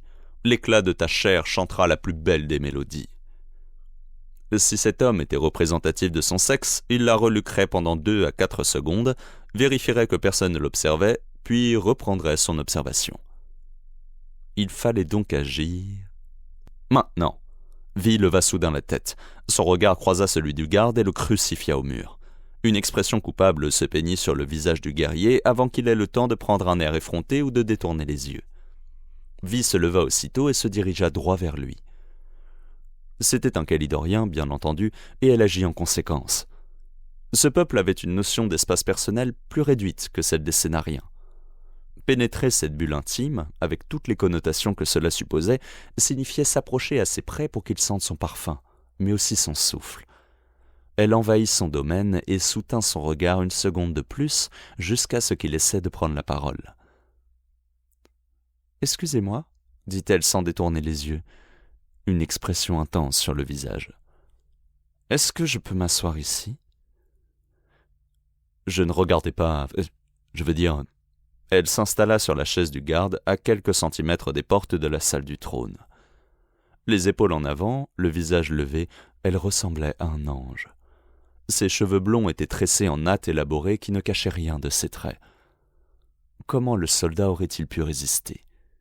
Ses yeux quittèrent ceux de la jeune femme et plongèrent un bref instant dans son décolleté. « S'il vous plaît, » demanda Vi. Elle esquissa un petit sourire sans équivoque. Oui. Elle l'avait vu faire. Non, cela ne la dérangeait pas. L'homme s'éclaircit la voix. « Je ne pense pas que ça pose de problème. » Vi ne lui prêta plus la moindre attention. Elle se concentra sur les bruits venant de la salle du trône. « Ne peut pas aller tout de suite au trou, cela réduirait nos efforts à néant, » déclara une voix aiguë. Il devait s'agir du duc Vargun. Il s'exprimait avec assurance. C'est étrange. Comment peut-il parler ainsi dans de telles circonstances ? Hu Gibet dit quelque chose. Vi entendit mal. Puis le roi-dieu prit la parole, mais elle ne comprit que... Cellule des roturiers en attendant le procès. Le trou ensuite. Bien, votre sainteté, dit le duc Vargun. Vi tourna la tête. Elle ignorait ce qui se préparait, mais la voix du duc calidorien ne ressemblait pas à celle d'un prisonnier implorant la clémence. Il s'exprimait comme un vassal obéissant, un homme investi d'une mission cruciale qui serait récompensé avec générosité en cas de succès. Elle n'eut pas le temps d'expliquer ce mystère. Les portes s'ouvrirent et son maître sortit en escortant le duc Vargun comme un prisonnier. Malgré ce qu'elle venait d'entendre, le noble semblait abattu tant sur le plan physique que sur le plan moral. Il portait des vêtements sales et chiffonnés, son regard était rivé au sol. Hu Gibet se tourna vers son apprenti. Le pisculote avait des traits si délicats qu'il était impossible de ne pas le trouver séduisant. Il avait de magnifiques cheveux blonds qui descendaient jusqu'aux épaules, de grands yeux et un visage de statue. Il devait avoir près de 35 ans, mais c'était encore un homme d'une beauté remarquable. Il adressa un sourire reptilien à la jeune femme. « Le roi Dieu va te recevoir. » Un frisson parcourut Vi, mais elle se leva et pénétra dans la salle du trône. C'était dans cette pièce que feu le roi Gunder l'avait engagé pour assassiner Kilar Stern. Vi et Kilar étaient les élèves des 2 meilleurs pisculotes de la cité, mais Dorzo Blint avait été plus respecté, moins haï et tout aussi craint que son maître. Le meurtre de Kilar aurait dû être le chef-d'œuvre de Vi, son dernier contrat en tant qu'apprenti. Il aurait dû lui offrir l'indépendance, la liberté de ne plus travailler sous les ordres de Hu. Par malheur, elle avait échoué, et quelques heures plus tard, l'ange de la nuit avait massacré 30 guerriers calidoriens, 5 sorciers et le propre fils du roi Dieu dans cette salle. Vi songea qu'elle était sans doute la seule à soupçonner que Kilar et l'ange de la nuit n'étaient qu'une seule et même personne. Dionysos, Kilar est devenu une légende le jour où j'avais un couteau sur sa gorge. J'aurais pu tuer cette légende dans l'œuf. Aujourd'hui, il n'y avait plus trace de la bataille. On avait nettoyé les traces de sang et réparé les dégâts causés par les flammes et les sortilèges. La salle du trône était immaculée. À gauche et à droite, 7 colonnes supportaient la voûte du plafond et d'épaisses tapisseries calidoriennes couvraient les murs pour chasser le froid automnal. Le roi Dieu était assis sur le trône, entouré de gardes, de conseillers, de serviteurs et de Wurmeister en robe noire et rouge. Cette convocation n'était pas une surprise. Vi s'y attendait, mais elle ignorait encore pour quelle raison Garrote Ursule avait demandé à la voir. Savait-il que Kilar était l'ange de la nuit? Voulait-il la punir pour la mort de son fils? Est-ce que le monarque avait envie de baiser une autre jolie fille malgré ses dizaines d'épouses? Souhaitait-il juste rencontrer la seule femme pisculote de la cité? « T'estimes-tu intelligente, Viridiana Sovari ?» demanda le roi Dieu. Il était plus jeune qu'elle s'y attendait, une 50aine d'années, et c'était un homme encore vigoureux. Son corps et ses bras étaient épais, son crâne aussi lisse qu'un œuf. Son regard pesait sur les épaules de la pisculote comme une chape de plomb. « Je vous demande pardon, votre sainteté ?» Elle voulut poser une question, mais se ravisa. « Oui, et on m'appelle Vi. » Il lui fit signe d'approcher, elle grimpa les 14 marches menant au trône. Garrote Ursule l'examina de la tête aux pieds, mais, à la différence de la plupart des hommes, il le fit sans se cacher, sans lubricité et sans effronterie. Il l'observa comme s'il regardait un tas de grains et cherchait à en déterminer le poids. « Ôte ta robe, » dit-il. Aucune inflexion ne vint trahir ses intentions. Il aurait pu s'agir d'un simple commentaire sur le temps. Voulait-il qu'elle le séduise? Que Garrote Ursule la baise, Vi n'en avait cure, mais il ne devait pas compter sur sa coopération et son enthousiasme. Devenir l'amante de cet homme était beaucoup trop dangereux. Elle réchauffait déjà le lit d'un monstre depuis la puberté et elle n'avait aucune envie de l'échanger contre un autre. Mais qu'il s'agisse d'un dieu, d'un roi ou d'une abomination, il était préférable de ne pas contrarier Garrote Ursule. Vi obtempéra sur le champ, et 2 secondes plus tard, la robe de Maître Picune glissa sur le sol. La jeune femme ne portait pas de sous-vêtements, juste un peu de parfum derrière les genoux. Elle avait obéi à la lettre et il ne pouvait rien lui reprocher, mais elle savait que ce déshabillage soudain n'était pas aussi excitant qu'un effeuillage langoureux ou que l'entrebâillement d'une guêpière. Il pouvait bien penser qu'elle était une piètre aguicheuse, il pouvait bien penser qu'elle n'était qu'une pute, il pouvait bien penser ce qu'il voulait tant qu'il restait à distance. Et puis, il était hors de question qu'un homme, n'importe quel homme, la voie hésiter. Elle sentit les regards des courtisans, des conseillers, des Wurmeister, des serviteurs et des gardes glisser sur elle.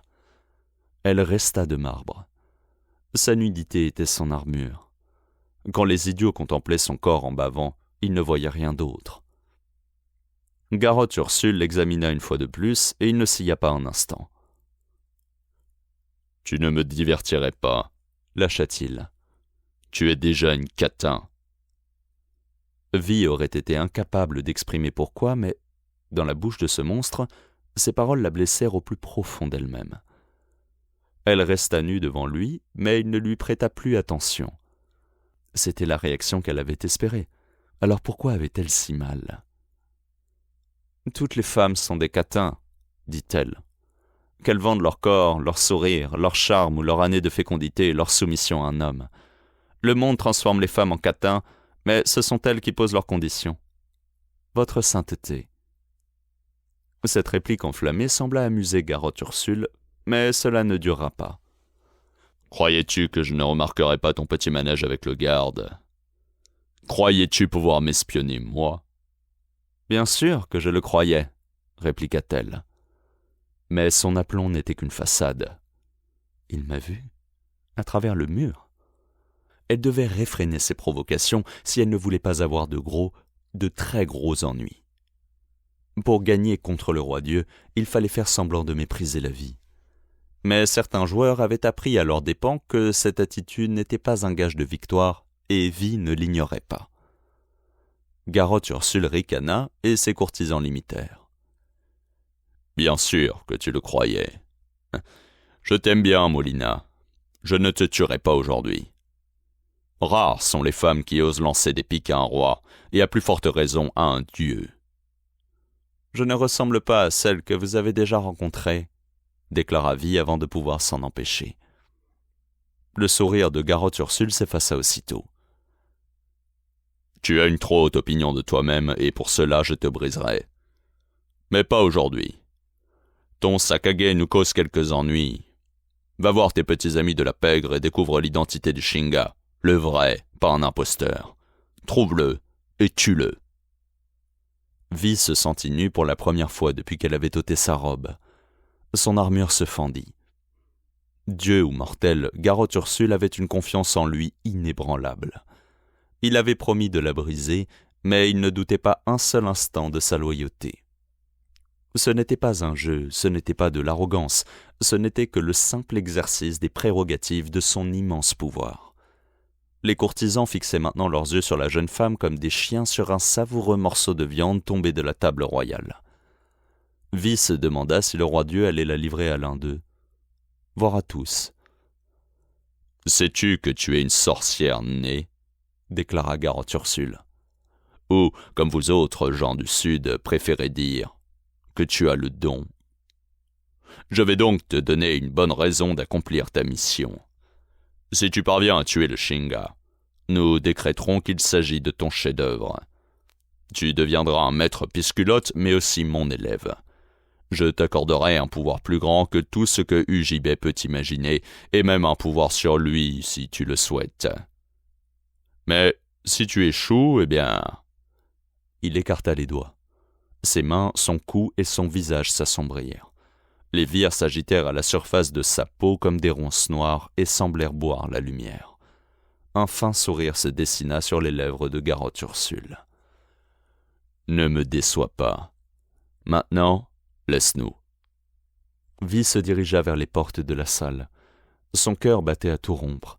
Si elle voulait réussir, il lui faudrait trahir son monde. Il lui faudrait trahir le Sakage de Senaria, c'est-à-dire les criminels les plus redoutés du Mitsuru. Il lui faudrait tuer leur chef dans l'espoir d'une récompense qu'elle n'était pas certaine de convoiter. Devenir une sorcière sous la tutelle du roi-dieu en personne ? Pendant qu'il parlait, elle avait eu l'impression que ces mots étaient des cordes qui l'entouraient et la serraient de plus en plus fort. La sensation était presque tangible. Un sortilège planait au-dessus d'elle comme un filet menaçant et la mettait au défi de se rebeller. Elle sentit la nausée monter en elle. Elle n'avait pas d'autre choix que d'obéir. La réussite n'offrait peut-être pas de perspective réjouissante, mais il était hors de question d'échouer. Elle n'avait aucune envie de vérifier la véracité de certaines rumeurs. « Fille !» appela le roi-dieu. La jeune femme s'arrêta à mi-chemin des portes de la salle du trône. Un frisson la traversa en entendant ce monstre prononcer son nom. Mais le roi-dieu souriait. Il l'observait maintenant comme les hommes le faisaient d'habitude. Quelque chose fila vers elle et elle attrapa la boule de tissu d'un geste instinctif. Tu oublies ta robe.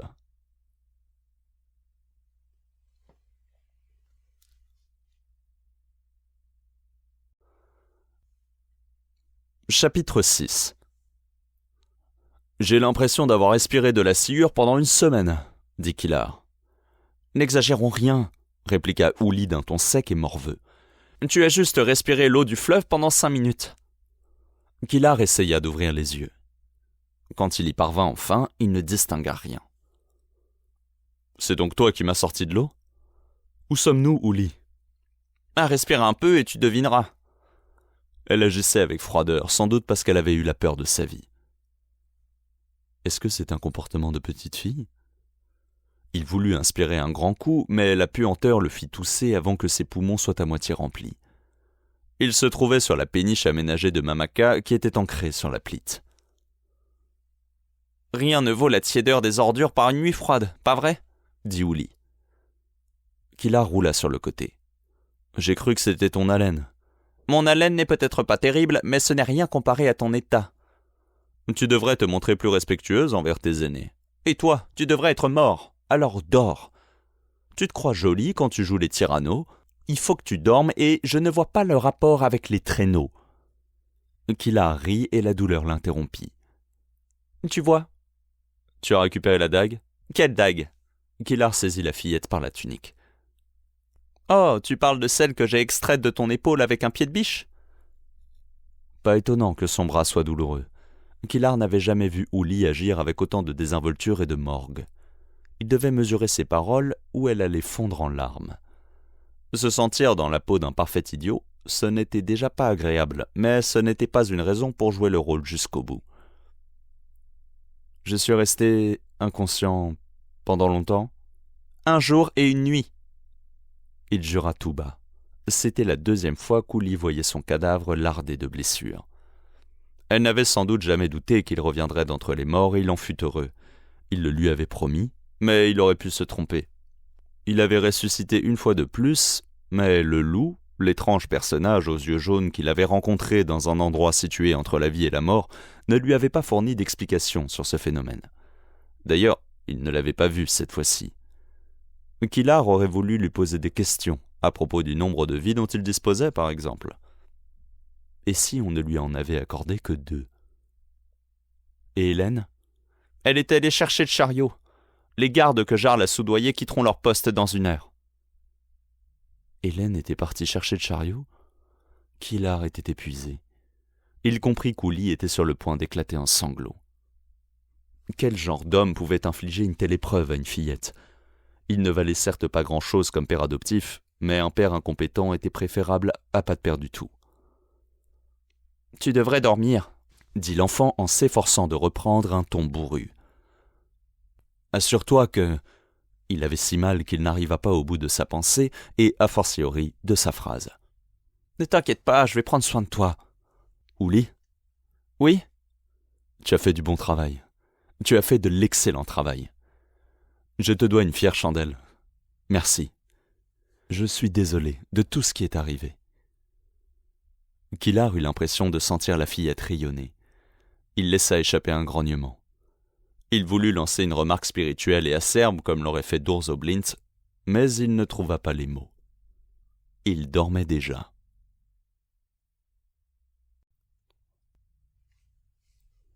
Chapitre 7. Lorsque Kaldroza Vin se glissa dans la file qui s'étendait derrière la jupe légère, il était près de midi et 200 femmes attendaient déjà devant la porte de la maison de passe. 2 heures plus tard, quand la file commença enfin d'avancer, elles étaient 3 fois plus nombreuses. Il aurait été impossible de trouver un groupe plus disparate dans tout le Dédale. On apercevait des rats des guildes de 10 ans à peine. Les fillettes savaient très bien que Mamaka ne les engagerait pas, mais le désespoir les poussait à tenter leur chance. Il y avait des femmes qui, 1 mois plus tôt, habitaient encore les riches quartiers Est. Elles avaient perdu leur demeure dans les incendies et avaient été rassemblées dans le Dédale. Certaines d'entre elles pleuraient, d'autres avaient le regard vide et serraient leur châle autour de leurs épaules. Il y avait aussi des lapins, aussi appelait-on les habitants du Dédale, de longue date qui riaient ou plaisantaient avec des amis. Pour les filles vivant de leur charme, travailler dans un établissement de Mamaka était un gage de sécurité. Les lapins échangeaient des histoires à propos de la manière dont la maîtresse des plaisirs traitait les nouveaux clients calidoriens.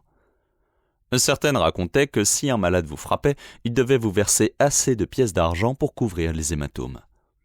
L'une d'elles affirma qu'il s'agissait de pièces d'or, mais personne ne la crut. Le vieux duc Graitzin avait été tué pendant l'invasion, et sa fille, Terra, avait quitté la cité à la tête des résistants. Avant de s'enfuir, les rebelles avaient incendié leurs boutiques et leurs maisons. Bien entendu, les incendies ne s'étaient pas cantonnés à la propriété des rebelles. Des milliers de Sénariens restés en ville s'étaient retrouvés sans abri. La situation avait été particulièrement terrible dans le Dédale, car les pauvres y étaient entassés comme du bétail. Des centaines de personnes avaient péri et les incendies avaient fait rage pendant plusieurs jours. Les Calidoriens voulaient que les quartiers redeviennent productifs aussi vite que possible. Ils avaient estimé que les sans-logis ne feraient que ralentir leurs projets et des guerriers avaient déporté les malheureux dans le Dédale. Les nobles et les artisans démunis avaient sombré dans le désespoir, mais le désespoir n'avait rien changé à leur sort. L'exil dans le Dédale, c'était une véritable condamnation à mort. Depuis un mois, le roi-dieu avait autorisé ses guerriers à faire ce que bon leur semblait dans ce quartier. Les soldats y descendaient en bande pour satisfaire toutes leurs envies. Ils assassinaient et violaient en psalmodiant leur maudite prière à Kali. Ils riaient en jetant les misérables biens des lapins dans le fleuve. De l'avis général, la situation ne pouvait pas être pire. Les gens comprirent qu'ils s'étaient trompés après la tentative d'assassinat contre le roi-dieu. Les Calidoriens investirent le Dédale avec ordre et méthode, pâté de maison après pâté de maison. Ils obligèrent les mères à choisir les enfants qui vivraient et passèrent les autres au fil de l'épée. Des femmes furent violées devant leur famille. Les sorciers se livrèrent à d'horribles jeux en démembrant les cadavres à coups de projectiles magiques. À la moindre tentative de résistance, les guerriers rassemblaient des dizaines de personnes et les exécutaient en public. D'après certaines rumeurs, il existait des abris souterrains au cœur du Dédale. Toutefois, seuls les proches du Sakage y avaient accès. Tout le monde avait une cachette où se réfugier, mais les Calidoriens venaient chaque nuit et parfois même dans la journée. On finissait tôt ou tard par tomber entre leurs mains. La beauté était devenue une malédiction et de nombreux amants ou frères protecteurs payèrent leur courage de leur vie. Tout acte de résistance était puni de mort. Les femmes se tournèrent donc vers les maisons de passe de Mamaka parce qu'il n'y avait pas d'autre endroit sûr dans le Dédale. Elles étaient nombreuses à estimer que, quitte à se faire violer, autant le faire contre un peu d'argent. Les affaires des bordels étaient encore florissantes. Certains Calidoriens avaient peur de se risquer dans le Dédale. D'autres voulaient être certains de coucher avec une partenaire propre et jolie. Les places étaient chères et lorsqu'un lupanar embauchait une nouvelle fille, personne ne posait de questions sur ce qui était arrivé à la précédente. Kaldroza avait résisté aussi longtemps que possible. Cela n'aurait pas dû se passer ainsi. Ce Wurmeister, Nef Dada, l'avait engagée pour son passé de pirate Séti et pour sa connaissance du Dédale. Elle y vivait depuis des années. Elle n'avait pas pris la mer depuis 10 ans, et contrairement à ce qu'elle avait affirmé aux sorciers, elle n'avait jamais été capitaine. Mais elle était bien Séti, et elle avait juré qu'elle était capable de piloter un navire calidorien à travers l'archipel des contrebandiers, puis de remonter la Plite jusqu'au château. En échange de ses services, elle devait garder le bateau. La récompense était alléchante pour une tâche si simple. Kaldroza n'avait aucune raison de se montrer loyal envers Sénaria, mais n'importe qui aurait eu la chair de poule à l'idée de travailler pour les Calidoriens. Mais peut-être que le Wurmeister aurait respecté le marché. Peut-être qu'il lui aurait donné cette barge pourrie. Peut-être que Kaldroza aurait pu rassembler un équipage. Par malheur, un enfant de pute avait coulé le navire au cours de l'invasion. Kaldroza était parvenu à nager jusqu'à la rive. Ses passagers, 200 guerriers des hautes terres en armure, n'avaient pas eu cette chance. Ils nourrissaient maintenant les poissons du fleuve. Après 4 viols et 2 raclées qui avaient laissé Thoman à demi-mort, elle en était arrivée là. « Ton nom ?» demanda la jeune fille qui se tenait à la porte. Elle devait avoir 18 ans, au moins 10 de moins que Kaldroza, et était armée d'une plume et d'une feuille de papier. Elle était d'une beauté saisissante, une chevelure irréprochable, une dentition parfaite, de longues jambes, des hanches étroites et des lèvres charnues. En sentant son parfum musqué et sucré, l'ascétie songea qu'elle devait tempester. Le désespoir s'abattit sur elle. « Kaldrosavin, profession ou talent particulier ?»« J'étais pirate. » La prostituée leva les yeux de sa feuille. « C'est-y » Kaldrosa hocha la tête et fut envoyée au premier étage. Une demi-heure plus tard, elle entra dans une chambre minuscule. Une autre jeune fille ravissante l'y attendait. Elle était blonde et menue, mais non dépourvue de rondeur. Elle avait de grands yeux et portait des vêtements incroyables. « Je m'appelle Deidra, » dit-elle. « Tu sais t'occuper d'un gaillard. »« Je suppose que tu ne parles pas de l'extrémité d'un navire ?» Deidra s'exclaffa. Même son rire était ravissant. « Tu es une vraie pirate, hein ?» Kaldrosa posa un doigt sur ses anneaux claniques, 4 petites boucles qui longeaient sa pommette gauche en dessinant un arc de cercle. « Du clan Tetsu, au large de l'île d'Okai. » Elle désigna ensuite sa chaîne de capitaine. Elle se l'était accrochée toute seule dès qu'elle avait été engagée par les Calidoriens. Elle en avait choisi une à maille de serpent en argent, la plus chère possible. Le bijou pendait entre le lobe de l'oreille gauche et l'anneau clanique le plus bas. C'était la chaîne d'un capitaine marchand d'origine modeste. Les capitaines militaires et les capitaines pirates les plus audacieux accrochaient une extrémité à chaque oreille et la faisaient passer derrière la nuque pour qu'elle ne soit pas arrachée pendant une bataille. « Une capitaine pirate » mentit Kaldrosa. « Et jamais capturée. Si tu es faite prisonnière, on te pend. Ou bien on te retire tes anneaux claniques et on te condamne à l'exil. Personne ne sait quel châtiment est le pire. »« Pourquoi tu as arrêté ?» Je me suis colté avec un chasseur royal de pirates Seti quelques heures avant une tempête. Nous rendions presque coup pour coup, mais les bourrasques nous ont drossés sur les récifs de l'archipel des contrebandiers. Depuis, j'ai tout fait pour survivre. Kaldrosa ne précisa pas que ce tout incluait un mariage et une mission pour le comte de Kalidor. « Montre-moi tes seins !» Kaldrosa défit les lacets de son corsage et se tortilla pour dénuder sa poitrine. « Par tous les dieux, c'est parfait. Je pense que tu feras l'affaire. » « Mais, » protesta Kaldrosa, « il n'y a que des filles ravissantes ici. » Elle aurait dû garder cette remarque pour elle, mais elle ne parvenait pas à croire que sa chance tournait enfin. Deidra sourit. « Les beautés, ce n'est pas ce qui manque. Toutes les filles de Mamaka doivent être mignonnes. Tu l'es aussi et tu as une touche d'exotisme en plus. Regarde-toi, tes anneaux claniques, une peau olivâtre et même tes seins sont bronzés. » À bord du navire, Kaldrosa avait refusé de se couvrir la poitrine afin que les soldats kalidoriens la dévorent des yeux. Elle se félicita de son entêtement. Elle avait récolté un mauvais coup de soleil, mais sa peau avait bruni et n'avait pas encore perdu son hâle. « Je ne sais pas comment tu as fait pour avoir les seins cuivrés à ce point, » dit Deidra, « mais il faudra continuer. Il faudra aussi que tu parles comme une pirate. Si tu veux travailler pour Mamaka, tu dois te comporter en pirate Seti. Tu as un mari ou un petit ami ?» Kaldrosa hésita. « Un mari, » avoua-t-elle. Mais la dernière raclée qu'il a reçue l'a laissé à demi-mort. « Si tu as choisi de travailler ici, tu le perdras pour toujours. Un homme peut pardonner à une femme qui part parce qu'elle refuse de se prostituer pour lui, mais il ne pardonnera jamais à une femme qui part se prostituer pour lui. »« Le jeu en vaut la chandelle, » dit Kaldrosa. « Si ça lui sauve la vie, le jeu en vaut la chandelle. » Une dernière chose, car tu poseras cette question un jour ou l'autre. Nous ignorons pourquoi les blafards nous tapent dessus. Dans chaque pays, il y a toujours des tarés qui aiment faire mal aux prostituées, mais avec eux, c'est différent. Certains prennent d'abord leur plaisir et te cognent après, comme si ça les gênait. D'autres ne te frappent pas du tout, mais se vantent de l'avoir fait et paient sans sourciller les dédommagements exigés par Mamaka. Mais quoi qu'ils fassent, ils prononcent toujours les mêmes mots. Tu les as entendus ? Kaldrosa hocha la tête. Kalivas, je ne sais quoi ? C'est une prière, un sortilège ou un truc de ce genre en kalidorien ancien. N'y pense pas, ne leur trouve pas d'excuses. Ce sont des animaux. Nous ferons de notre mieux pour te protéger et tu gagneras bien ta vie, mais tu devras les affronter tous les jours. Tu t'en sens capable ? La réponse resta coincée dans la gorge de Kaldrosa. Elle se contenta de hocher la tête une fois de plus.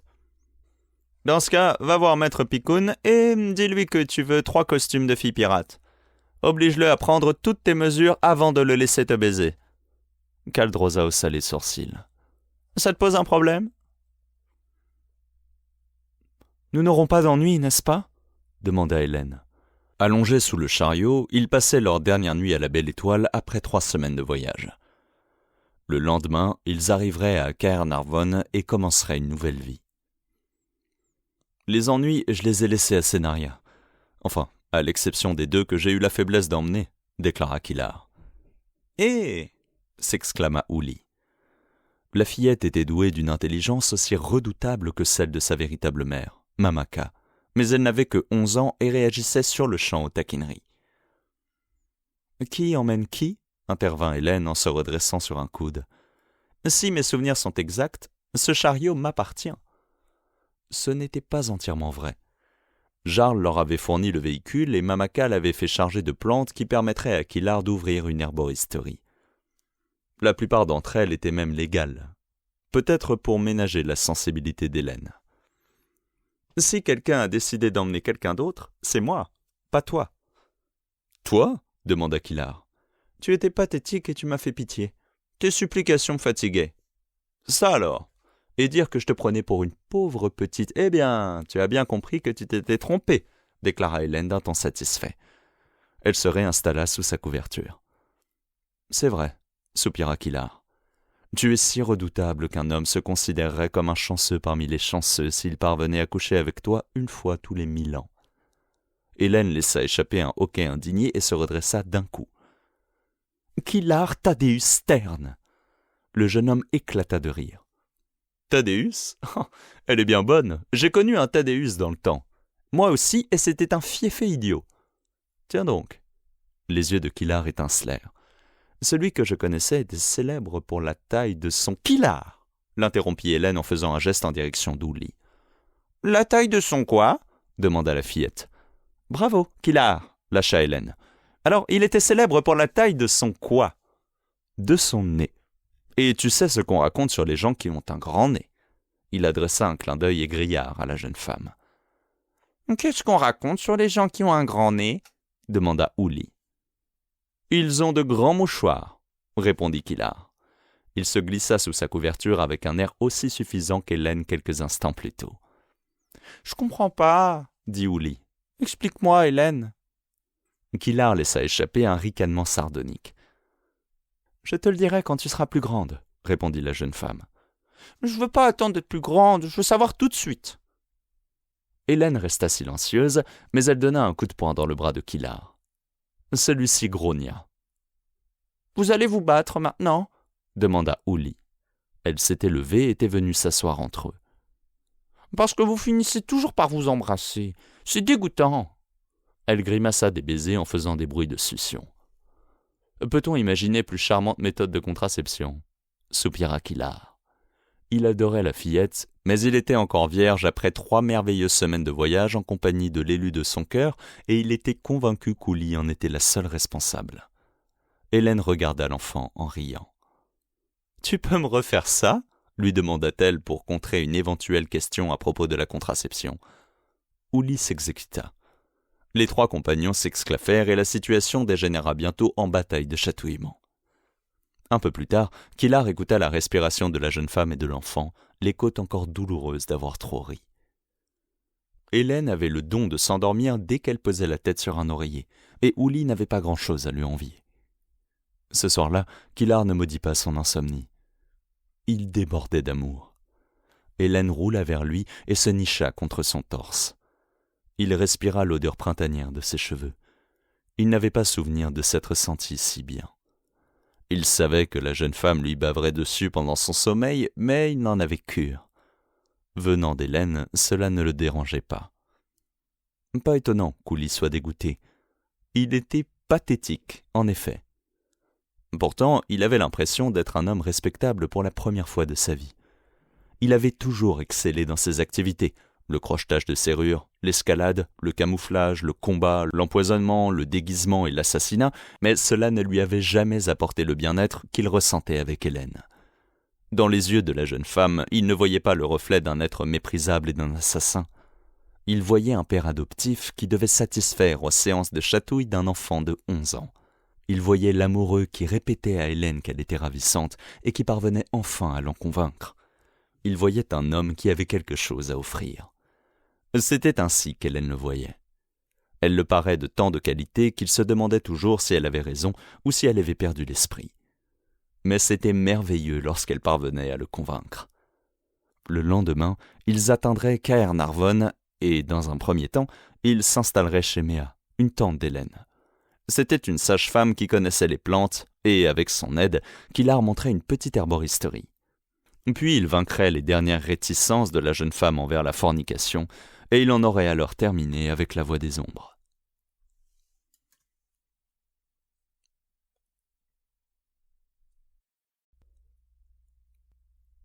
Chapitre 8. Combien de temps s'était-il écoulé quand Logan céda enfin au sommeil ? 12 jours ? 15 jours ? Avait-il seulement eu l'impression de résister si longtemps ? Dans son rêve, il entendit des voix. Ce n'étaient que des murmures, mais dans le trou aux parois de pierre, le moindre chuchotement se répercutait. Il a un couteau. Si on lui tombe tous dessus, ça posera pas de problème. Regarde un peu le tas de viande que ça représente. Chut! Logan savait qu'il devait bouger, qu'il devait attraper son arme, qu'il devait se réveiller, mais il était si fatigué. Il ne pouvait pas résister au sommeil jusqu'à la fin des temps, c'était trop difficile. Il crut entendre une femme hurler malgré la main plaquée contre sa bouche. Le cri fut interrompu par une gifle bientôt suivie d'une autre et d'une autre. « Calme-toi, Finn.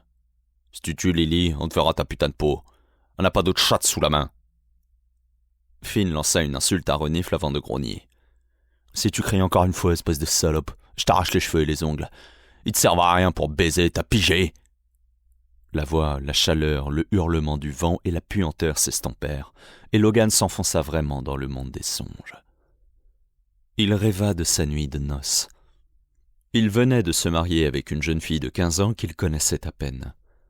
Ils étaient dans la chambre aussi mal à l'aise l'un que l'autre, et ils se parlaient.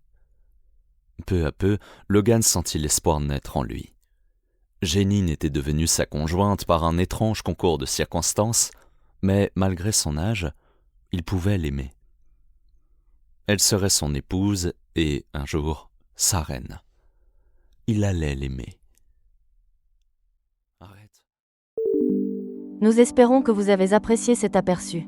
Pour continuer à écouter ce livre audio sur Google Play Livres, utilisez le lien dans la description de la vidéo.